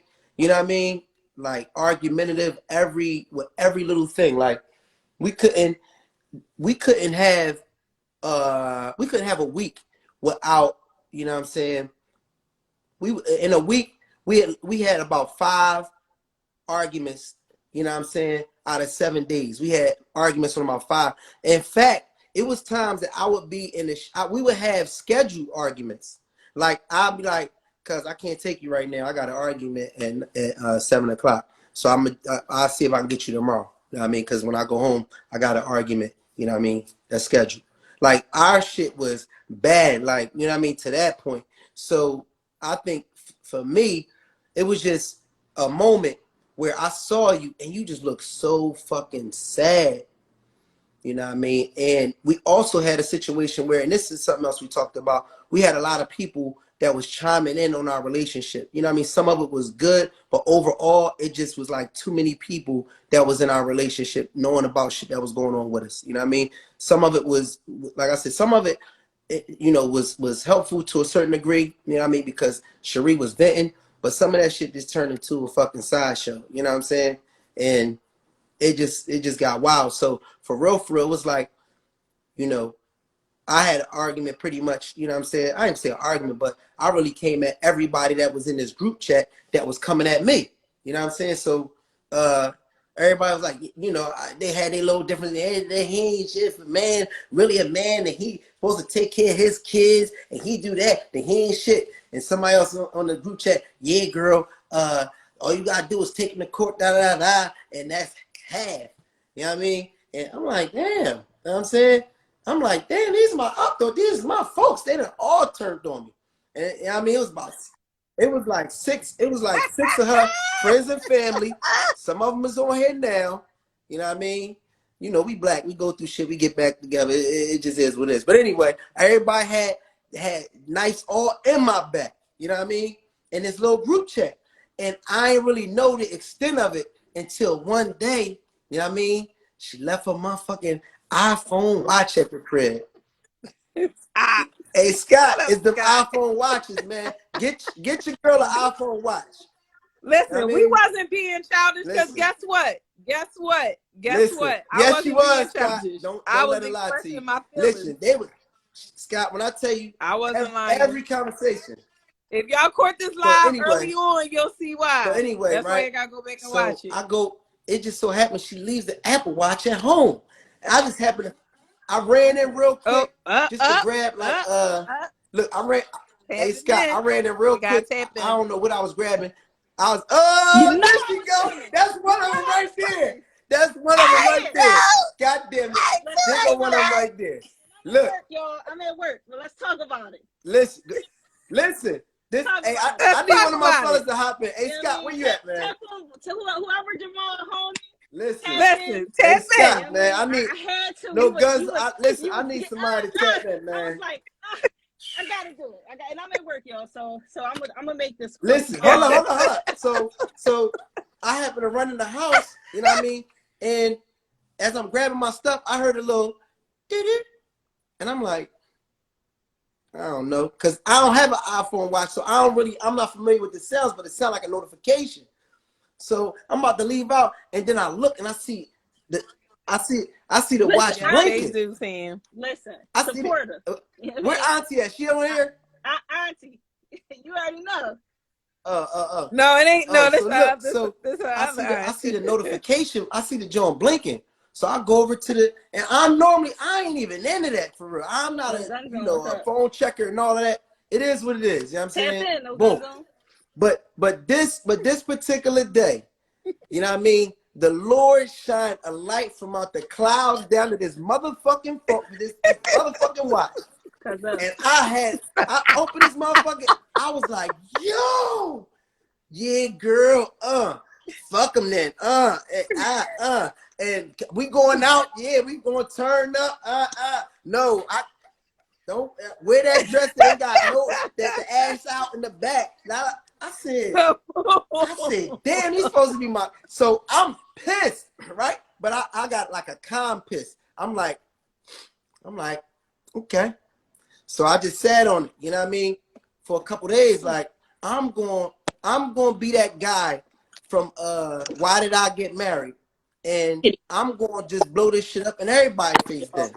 You know what I mean? Yo, bro. What's up? Listen, man. Listen. You know, I explained to you the situation. You know what I mean? But why would I send Toot up there? I wanted to say, what's up, Toot, before you even said it was people on the joint. I'm like, yeah, that's funny. But I didn't want to let the cat out the bag. I didn't know how deep y'all was going to go in. Yeah, I said, damn. We going in. Tootie, you know what I mean, was one of the infantry, you know, for the girlfriends that you know, they had the sniper. Listen, they had the crosshairs on me, you know what I mean? They was all aiming at me, and they was hyping her up to get with dudes, all that. Yeah. Don't walk away now. Don't go on. Don't take no lunch break now, nigga. Yeah. Listen, don't And, believe him. and Tootie's the turn up king. She's the turn up queen. I'm gonna say that. Tootie is the turn up. So if Tootie getting a phone call, I'm like, oh, this bitch done got compromised. I'm done. She done, she done got what Tootie is over. This bitch done gave it up. Straight. Right. That wasn't even the case. So I just chalked it. That's why I said, fuck That it. wasn't the If case. it happened, You know, I'm guys like, are very nigga, over if it happened, dramatic. I don't even know. We're gonna let it be water under the bridge, babe. I know you was with Tootie, so I listen, anything could have goddamn happened. It's all good. Listen, I forgive you. Know what I mean? Because this motherfucker, you know what I mean? And I done did my dirt, so I said, you know what? You got to keep it player, homie. Like, you might have to just take one on the chin, you know what I mean? And we just keep it moving. But yeah, I had got on that thread, and I said, oh yeah, y'all want to come at me? You know what I mean? Since, oh, you ain't no real man if you do this to your wife, this and the third. So I got everybody that was in that group chat, and I wrote something about everybody ass that was in that joint. You know what I mean? And I'm like, yeah, nigga, we all got some shit, you know what I'm saying, that's going on. So y'all not going to try to make it seem like I'm just the worst motherfucker in the world. And I pointed out everybody's shit. I was like the nigga on Why Did I Get Married at the table before Jill Scott hit him in the head with a bottle. Yeah, that was me. Did. But I just wanted to jump on because overall, I feel like at the end of the day, we did go through that. And I feel like that was a part of Cherie, one of her darkest times, because she didn't have a lot of her close friends at the time when that happened. I know for me, like, I stopped talking to Cherie for a while. But we true friends, and friends go through stuff. And then I think it was the first live when you had went on and you were saying like you had noticed some things about her and you had reached out to everybody. And I just want to commend you on that because you did do it. And it was at a time I felt like I couldn't forgive you. But I love y'all. So, you know, we all go through stuff and we shouldn't have been involved as much as we was involved, but we were pulled into it. So, you know, as time went on, we moved on because we grow. And for me, I'm wild. And, you know, everybody knows that. So I just felt like I don't respect what your husband did, so I can't mess with you. So I just cut, you know, Cherie just off. But God brought us back together, and that's my girl, and I love her to death. And I love you too. But overall, it wasn't so we was coming at her. I think sometimes we put in places or situations, and sometimes we say things, and that was only was supposed to be between us. But however it came out, it came out. It is what it is, and I think it's a learning experience for Cherie as well to not involve her friends and everything, because I'm gonna be biased. I'm telling you now. That's look. So I think now it's a fine line between stuff that you get involved with and stuff that you don't. For me, I'm not married, so I can do what I want. So there ain't a lot of things. She's preserved. I ain't gotta be. So I just wanted to get on and say that because I'm like, yeah, he coming for us. He coming for the friends. I'm gonna say that. I'm gonna come on because I stand by my shit. You already know I stand for sure. I ain't afraid of nothing. For sure. But look, but real quick, I just want to, like, you know what I mean? Just to pretty much confirm what Tootie was saying. That's what I was saying. I'm like, when I found out everybody was talking about me, and T, I told you know I went in on this joint. You know I told you we done had conversations at the show. You know what I'm saying? 2-3 hour long Johns, like yeah, we done had, because you know it's. I told y'all he was gossiping. This my guy though. Yes, you was. Yes, you was. That's why I gave everybody the side eye. It's a still struggle. I had my own little struggles, and you know, my guys helped me out in a dark space. We vent too. I didn't say I had no group chat about it, but I had to vent to certain people that I knew, you know what I mean, to handle the conversation. But look, this is the funny part about it, right? So you know what I mean? Once I pretty much blew up that group chat, you know what I mean? Because I aired everybody's shit out. That's basically what happened, you know what I mean? But the whole thing about it is, and for that moment, I was like good. Like, I got everybody back, you know what I mean? My feet was up crossed, like, fuck it. We all just gonna be, you know what I mean, blown the fuck up. All our shit gonna be out there and all that, you know what I mean? But the thing that happened was, it was like one day that I had just looked at Cherie, and she just did not look happy.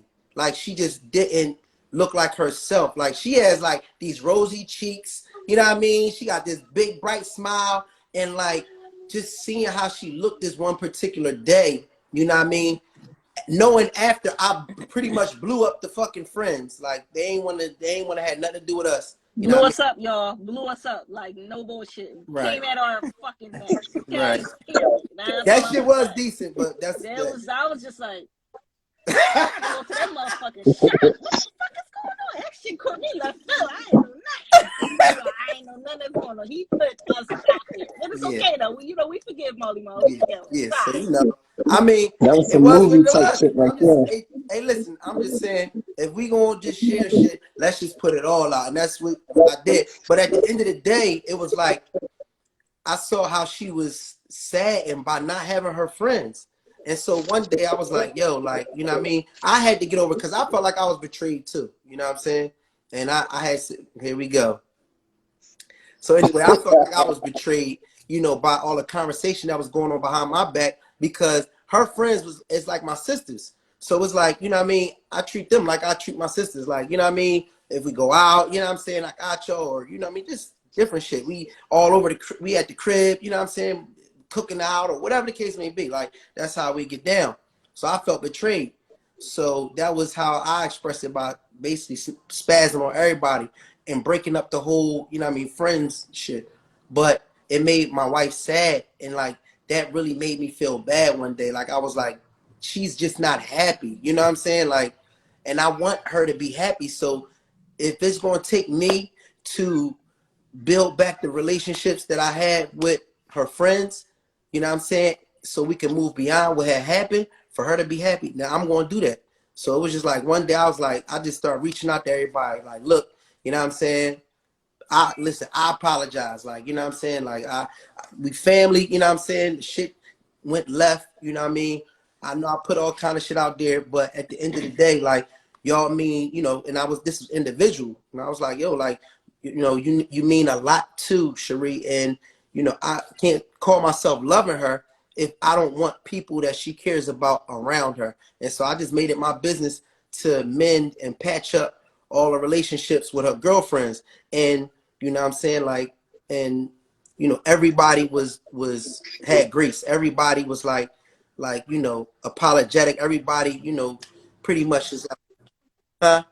Not everybody. Oh, well, Not everybody. I don't know. Well, at least when I saying, who the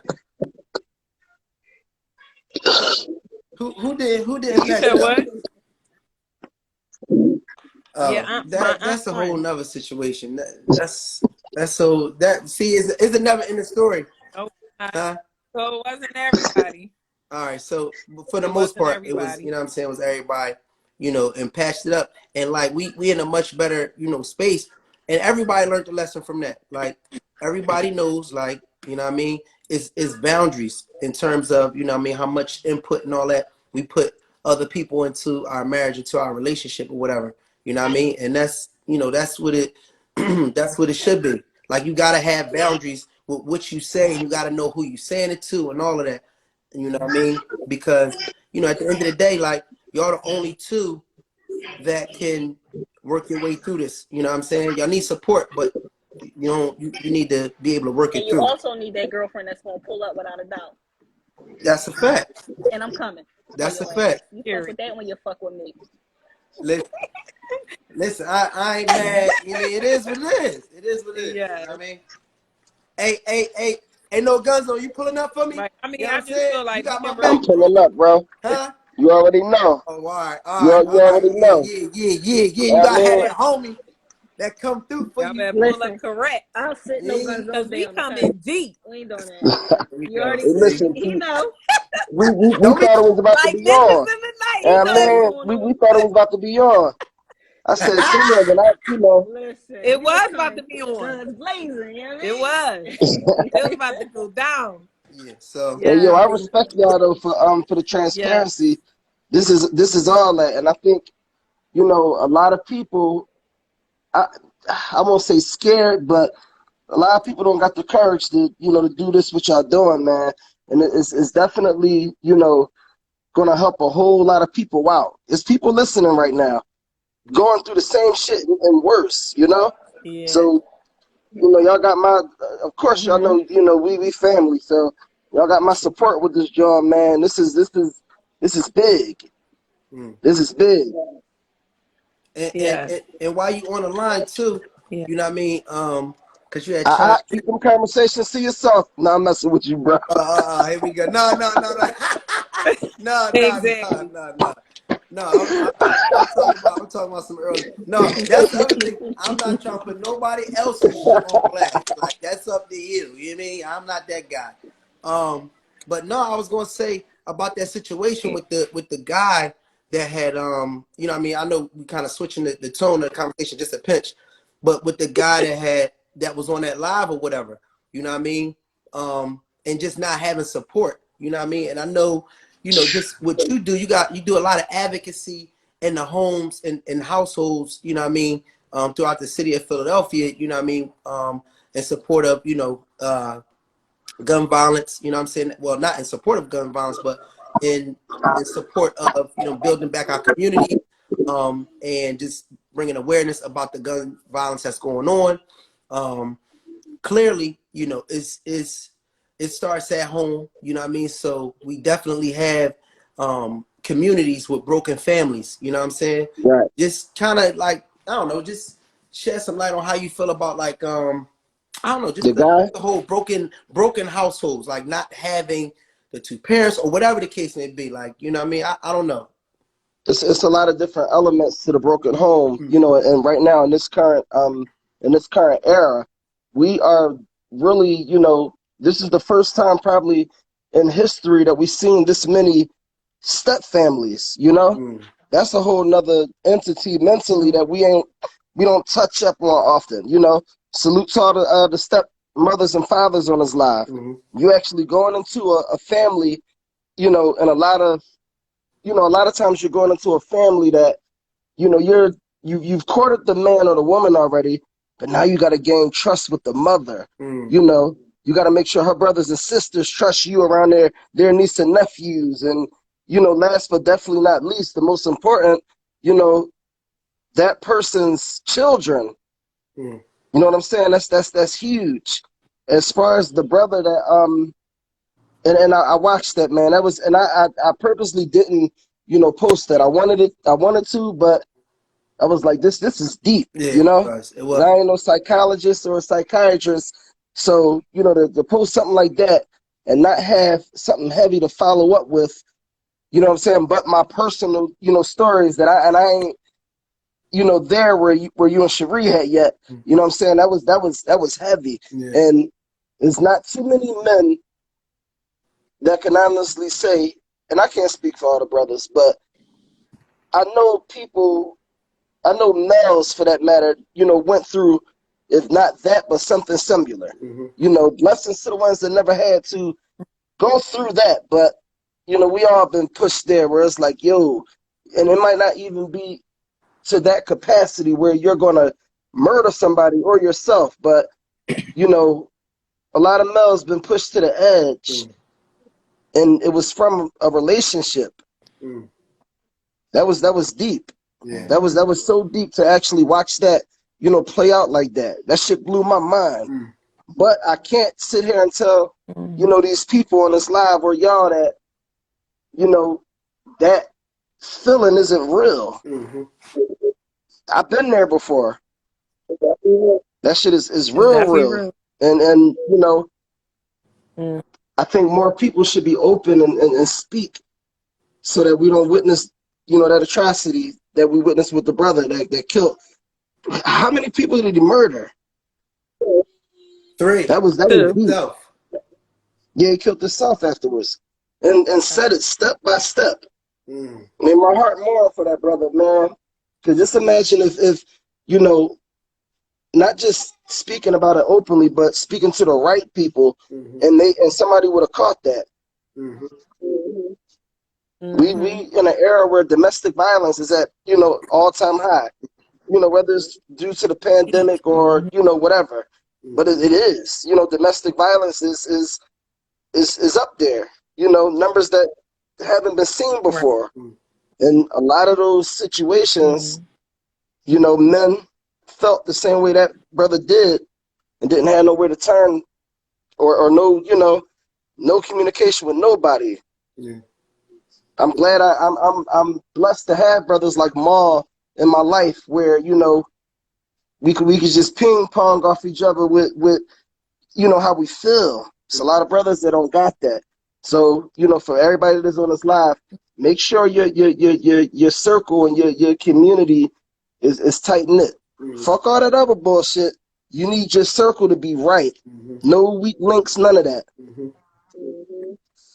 That's a good point, because if we think about it, that's been like the reoccurring theme with how to deal with supporting your mate during dark times, or how to get your mate out of a dark time and build that trust back. Like, a lot of it has revolved around your support system. You know what I mean? We see that, in our because we be stressed out too. What's going on with us about our dark place? Talk to me.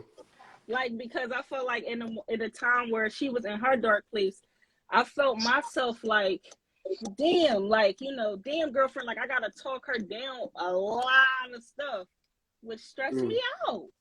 What about us? Damn. I didn't even know what to do. Say you don't want to see both parties hurt, but it's like, well, damn, what do you do? So let's talk about I don't know, because I know while she was in that dark place, I felt like I was there with her. Yeah, I mean, I think it's deep too, because I think I'm getting a feedback. I'm gonna go out and come back.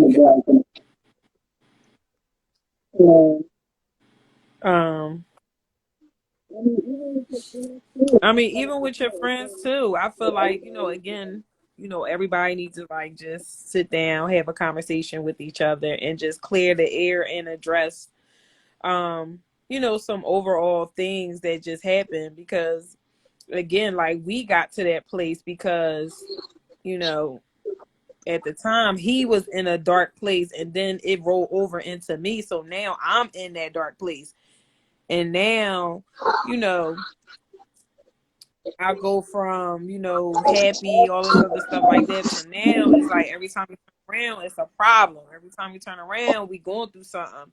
And, I'm rubbing my dark time energy and negative energy on my friends, I'm pouring it into them, because I'm like, I don't know what to do. I don't have that help and that support to get me out of this. So it's like I'm pouring my negativity on y'all. Now it just makes y'all feel like I can't do this no more. Like, this ain't even my mate. This is not even me. You know what I mean? It's like when people are being negative, after a while, you don't want to be bothered with them. So I feel like that's just what happened, because between Jamal having his dark time, then it spill over in me. Now I'm spilling it over in my friends, because y'all, we vibe off each other. Friends and people that's close to y'all vibe off each other. So it's like, when your friend down, then you feeling down. You know what I'm saying? You trying to do whatever you can do to lift them back up. But sometimes it get to be hard, because they be really emotionally, mentally down. Like, it's hard. Can you hear me? Yeah. I hear you, bro. So look, yeah, right? And that's interesting what Cherie has said. Like, say for instance, you're there for a friend and they going through some tough times. It's like, after a while, nobody wants to befriend somebody that always got problems. And that could be a burden on your friends too. And it's like, you might not even be trying to be dramatic. You just really going through something. So that's tough for even your friends to have to deal with. Like, is this just a toxic person? You know what I'm saying? Like, is this just a toxic motherfucker? If this gonna be like this, just moving forward, I don't even want to you know, not associate with, but like I don't want that to rub off into me. And that's real because you do want to surround yourself around positive people, people that's, you know, progressive, doing a thing. And it's like, damn, what happens when your used to be progressive, positive friend start to go through some trauma or, you know, toxic shit? Like, at what point do you separate yourself and say, you know what, listen, I got my own problems, I gotta go here? Is that abandoning them? Or is that like, or is, you know what I'm saying? Or like, or should you do that to save your own like spirit from getting, you know what I'm saying? Like, at what point did you decide like this may be too much? Like, you know what I'm saying? Because that's deep. Only if it's becoming a burden. Yeah. If it's not becoming a burden, it's more of an irritation, and that's your squad, you know, 20, 30 years, then yeah, you corny for that. You know, right? You know, they're going through some shit. Because you never know when the shoe could be on the other foot. Yeah, your friends are that, you know, that long, it's already converted into family. And family is the only people that we go the extra mile for. You know what I'm saying? So when it's your folks, you know, you gotta be there for your folks. I understand, you know, the times that we in, and you know, your house got to be solid first before you extend the olive branch to other people. I dig all that, and this opinionated. This is me. This is how I carry it. Yeah. But you know, that's like an excuse if it's not detrimental to your home. If it's a thing where it's irritating, then it's like, come on now. And then the flip side of that, you know, if your loved one is making moves and decisions based off of stupidity and they coming for sympathy, now that's another situation. You know. Yeah. But if it's you know, if it's irritation, then it's like, come on, what you in it for? Are we friends or are we family or not? Yeah, I mean, for me, like, now my relationship with Cherie was fairly new at the time. I mean, we only was a couple years into being friends, so it could have been easy for me to walk. Man, that's away. a lot. I value my friendships, and I'm gonna ride with you till I can't ride no more. And I feel like I was never going to walk away, and she know that. I got her back, and she got mine 100%. I don't give a fuck if I had whatever, and you know what I mean? She got it. It is what it is. But I feel like if I was to walk away, I feel like I would have felt like I was abandoning my friend in the time, and I was never going to do that. So it didn't even matter. I only stepped away when kind of you got involved. That's when I just was like, you know what? I'm gonna let them figure it out. And that was when I threw my hands up. But you know why? Everything was going on, like, no, I wouldn't have never walked away, ever. I don't care how stressed out I was, I wouldn't have never walked away. No. I'm still here. Oh yeah, I'm still here. for sure. Like, but and but we're the same size, so we throw it off. Yeah. No, y'all listen, y'all crazy. That I ain't even into those signs, but whatever that sign is, that John, that sign super toxic. I mean, but ain't nothing like having one. You know, you had one for how many years? It's alright. I'm just saying, I don't want to toot my own horn. Yeah, okay. We the best thing that ever happened in anybody's life. You know how Yeah, we but carry like, look. So this is what I was gonna say too. When it comes to, like, you know what I'm saying, a friend, it definitely would be, you would feel some type of way if you're helping somebody through a dark time, like they're constantly in these situations, and then you walk away, and you know, and that really, and they make a turn for the worse. I can imagine that could be, you know what I mean, it's some guilt in that, like, damn, I probably could have stuck around and, you know what I'm saying, and been supportive, because whoever that guy was that was in that situation, he may have probably reached out to people. And like, I'm just talking from a male's perspective. Like, sometimes when you talking about like custody stuff and everything, it's like niggas don't want to really hear that from no guy. Like, it just is what it is. Like, nobody want to hear your custody, your child support issues. You know what I mean? And it's like, right. It come off like you're bitching. You know what I'm saying? It comes off like, you know, like man up, nigga. Like, it is what it is. You know what I mean? Type of thing. Figure it the fuck out. But, you know, myself included, but I know a lot of guys that really been through that. And because people don't know how to handle, you know, a guy, or like what to do for a guy if they're going through certain struggles, you know, like them dudes like almost like lost it a little bit. You know, I know a couple guys that like really lost it. You start to get obsessive. You start to always talking about the situation, you know what I mean? Things like that. And And no, not all the time. Scott said, oh nope. yeah, Scott. Hey, Scott was on a whole tangent. Hey Scott, you need to tune in because I remember you was on social media like you put the whole situation on blast, you know what I'm saying, when you was going through, you know what I mean, your dark space, you know what I mean? And it's like that, you know what I mean? It's like that. But you know, I also, like I said, I wanted to like comment about the last live that we did, which was on and if anybody that's on here, just to check it out, it was a very deep live. Like it was on blended families, and we was talking about, you know, issues that we've had with blended families, you know, our personal, you know, issues that we had with blended families, or having a blended family, you know what I mean? And that got a lot of, you know what I'm saying, engagement. You know, a lot of people was chiming in. Well, not a lot of people, but it was controversial, you know what I mean? So that live is on YouTube on the Davises and Friends on YouTube. So y'all can check that out there. But anyway, I just wanted to comment and say, like, for one, we all come into our relationships, you know what I'm saying, with our own baggage and trauma. Like, you know, just coming up in some of the communities we come up with, we already got stuff, childhood issues and shit like that, coming into relationships with. So a lot of times you're not just going to deal with that same person that you had that date with, or that you go on dates with, or that you know, kind of hang out with, go to the movies, kick it, you know what I mean? Like, that's just one layer of that person. But then, like, as you get to know that person, you're digging down into, you know, other things that they have that they haven't gotten past.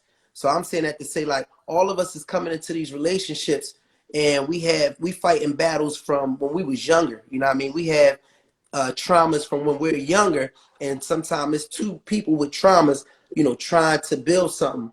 And I think that, like, getting therapy, that shit is helpful. Like, one of the things that helped me in my dark place, not only was therapy, but it was also like exercising, you know what I'm saying? Like jogging, that shit saved my fucking life.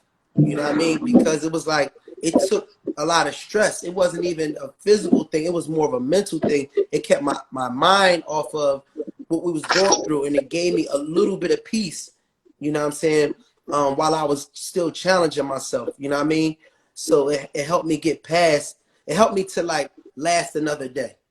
You know what I mean? Because it's like stress can be a buildup. That shit can just keep on rising up, and you always gonna have little issues, and then one more issue comes, and then it can take you over the top. So for me, like having therapy, you know what I mean? It helped to bring some of that level down a little bit, to give me a little something in my tank to deal with from day to day.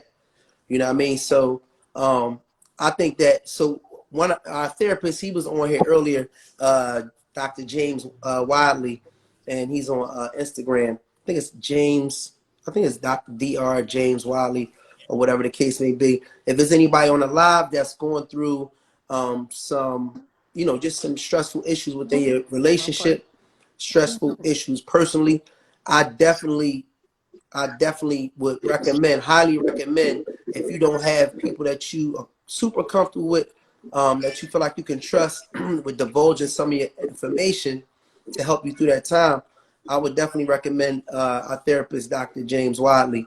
And a lot of people that work, you know, you already have insurance. So a lot of times Black people ain't get therapy because it was like, damn, it's going to be expensive. You know what I'm saying? Some people just don't want somebody in your business. But the reason why I like Dr. Wadley is just culturally, you know what I mean?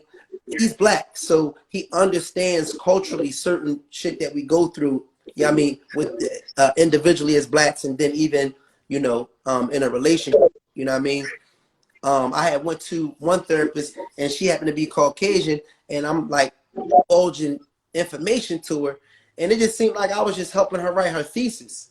You know what I mean? She was like, so tell me a little bit more about the hood. And I'm like, cause like this ain't gonna help me. You know what I mean? I don't even feel, you know what I'm saying? Like, this ain't gonna go nowhere. So, you know, I definitely would recommend anybody that's going through some challenges out there, if y'all need to inbox me or Cherie about information on a therapist, if you don't feel like you have people that can listen to you, please do that. I urge you. You know what I mean? Please do it. You're not the only one going through things. You know what I mean? We all go through challenges, and it is light at the end of the tunnel. So please reach out on that note. But like I said before, we go. I definitely wanted to just briefly go in on the live that we did last time, and it was a live that was on blended families, and I happened to express my our situation, which for me, I've had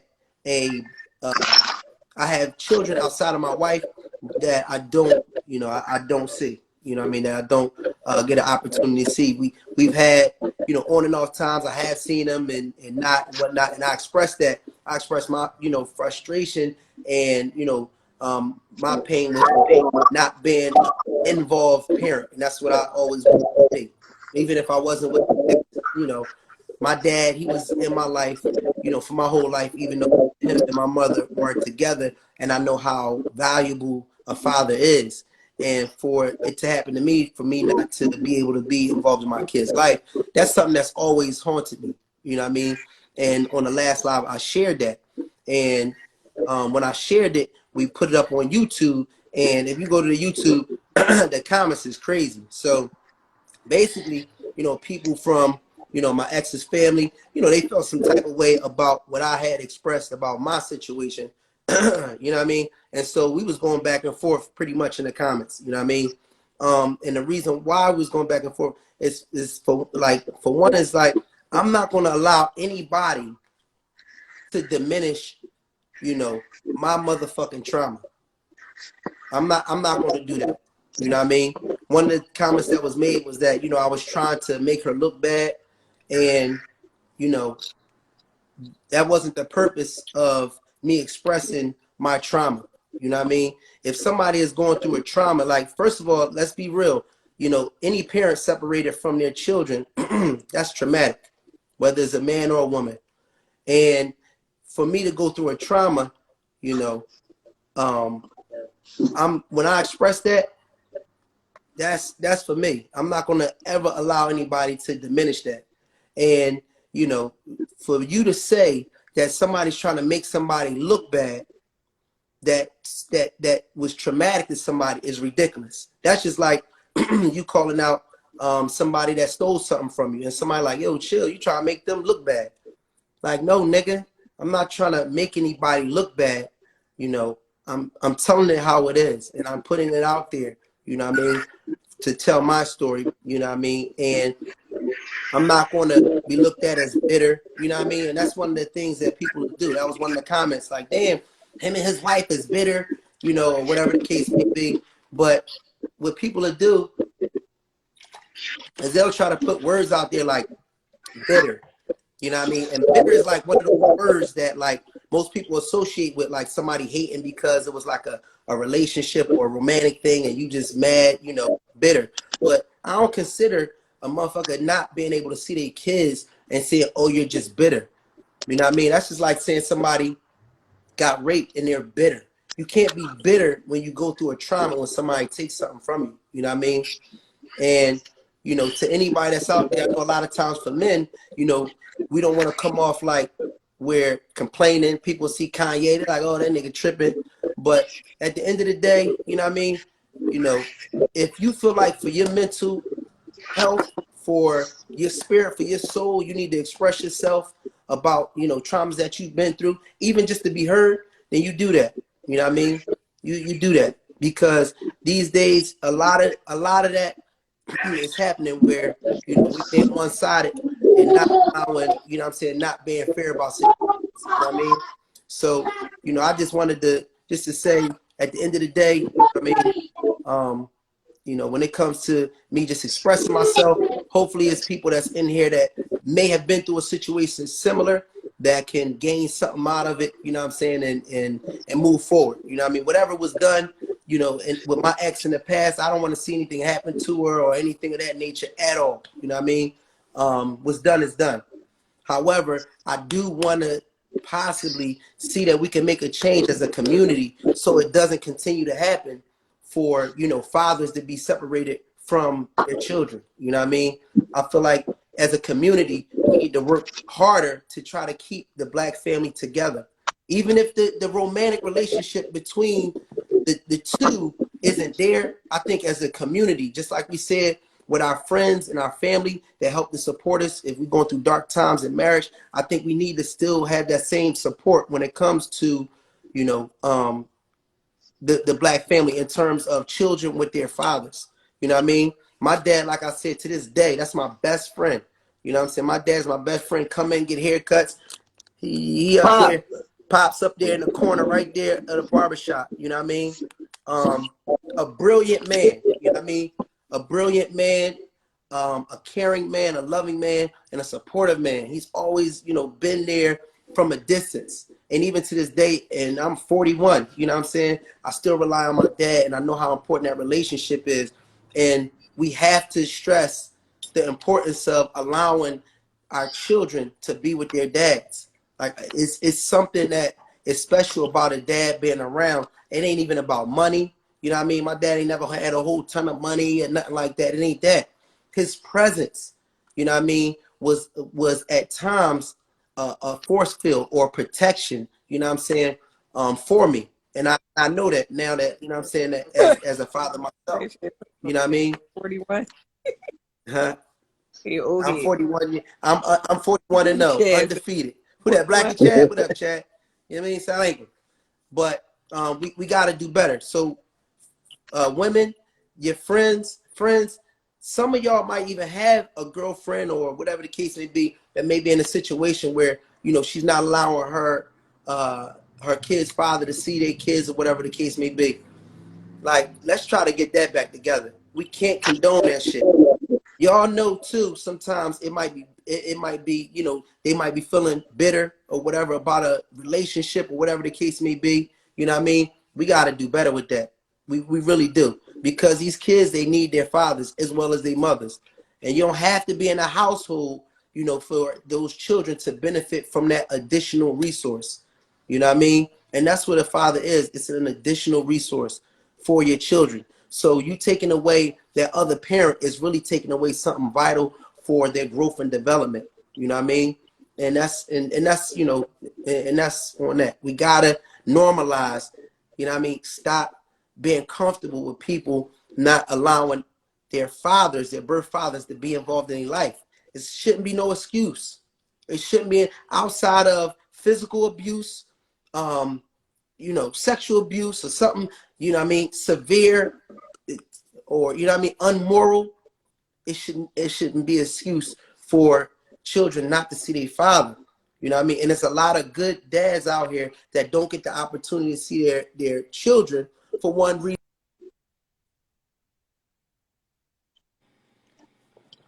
Their children, you know what I mean, based off of whether it's an old relationship shit or whatever the case may be. And that should never be the case. You know what I'm saying? As far as I'm concerned, that's a form of neglect, not allowing that child, you know what I mean, to be with their birth father and build that relationship. So for me, one of the greatest parts of my mother always keeping my father in my life, she actually would initiate our relationship. So it would be times where, you know, she would be like, Dad, you know, Ma, when the last time you talked to your dad? And I might be like, I don't know. Let's say I'm in high school, because again, they wasn't in the same household, you know. And I'd be like, oh, I don't know, I ain't talked to him in a couple of weeks. She'd be like, no, Ma, just reach out to him, see how he doing. And I might call him or whatever. What's up, Pop? And like, hey, what's up, Ma? What's going on, man? How you doing? Da da da. And that might have just brightened his day. You know what I mean? So they had like a connection. They had like this awesome like connection that they always had. And when my mother, you know what I mean, was killed in a car accident, you know, rest her soul, the beauty in it was that I had a great relationship with my dad. So although my mother wasn't here physically, I still had the love of my other parent, you know what I mean, that was there to support me. Now, had she had kept me away from him, or, you know what I mean, had she had like, oh, your dad ain't this, your dad ain't that, once she would have passed, I pretty much I wouldn't have wanted to have no relationship with him. You know what I mean? Because I'm thinking like, well, you did my mom dirty or whatever the case may be. you know. But that was really a big thing that she did with keeping that relationship, you know what I'm saying, with my dad, because that was like an investment for later on. And that investment paid out, you know, exponentially because like I said, my dad, you know, is pretty much my best friend. So, you know, in closing, I definitely want to, you know, put it out there in terms of black relationships, black love, the black community, black families, you know, we have to get back to normalizing, bringing the father back into the life of these children, you know what I mean, in whatever way we can. And a lot of influence comes from our friends.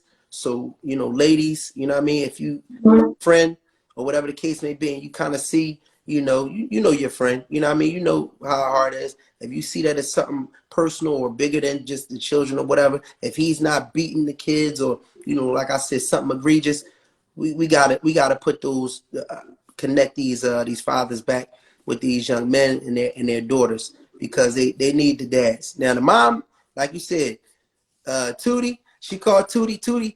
Tootie said, "Girl, put your fucking girl dress on." And Cherie was ready. She was ready to let my ass go. You know what I mean? And she listen. She was right. Listen, if this nigga gonna keep tripping, I'm gonna be alright. And she's absolutely right. You are gonna be alright. If God forbid something happened to us or whatever, you're gonna be just fine. You know what I mean? But for real, the kids not. You know what I'm saying? So although you gonna be cool, you know what I'm saying, you gotta make it your business, you know what I'm saying, to make sure the kids is gonna be cool. You know what I mean? And let them be with their dad, man. Let him, you know what I'm saying, build that bond or whatever the case may be. And that's gonna be an investment, you know, a spiritual investment for them. So as they grow up and they go through, you know, their challenges in life, they'll know that they have somebody that can support them. You know what I mean? And that can be there and be a rock for them. Because my dad was definitely one of my rocks. My dad, Tank, you know, they was definitely a rock for me while we was going through our tough times. So that's that. Cherie, you got anything else?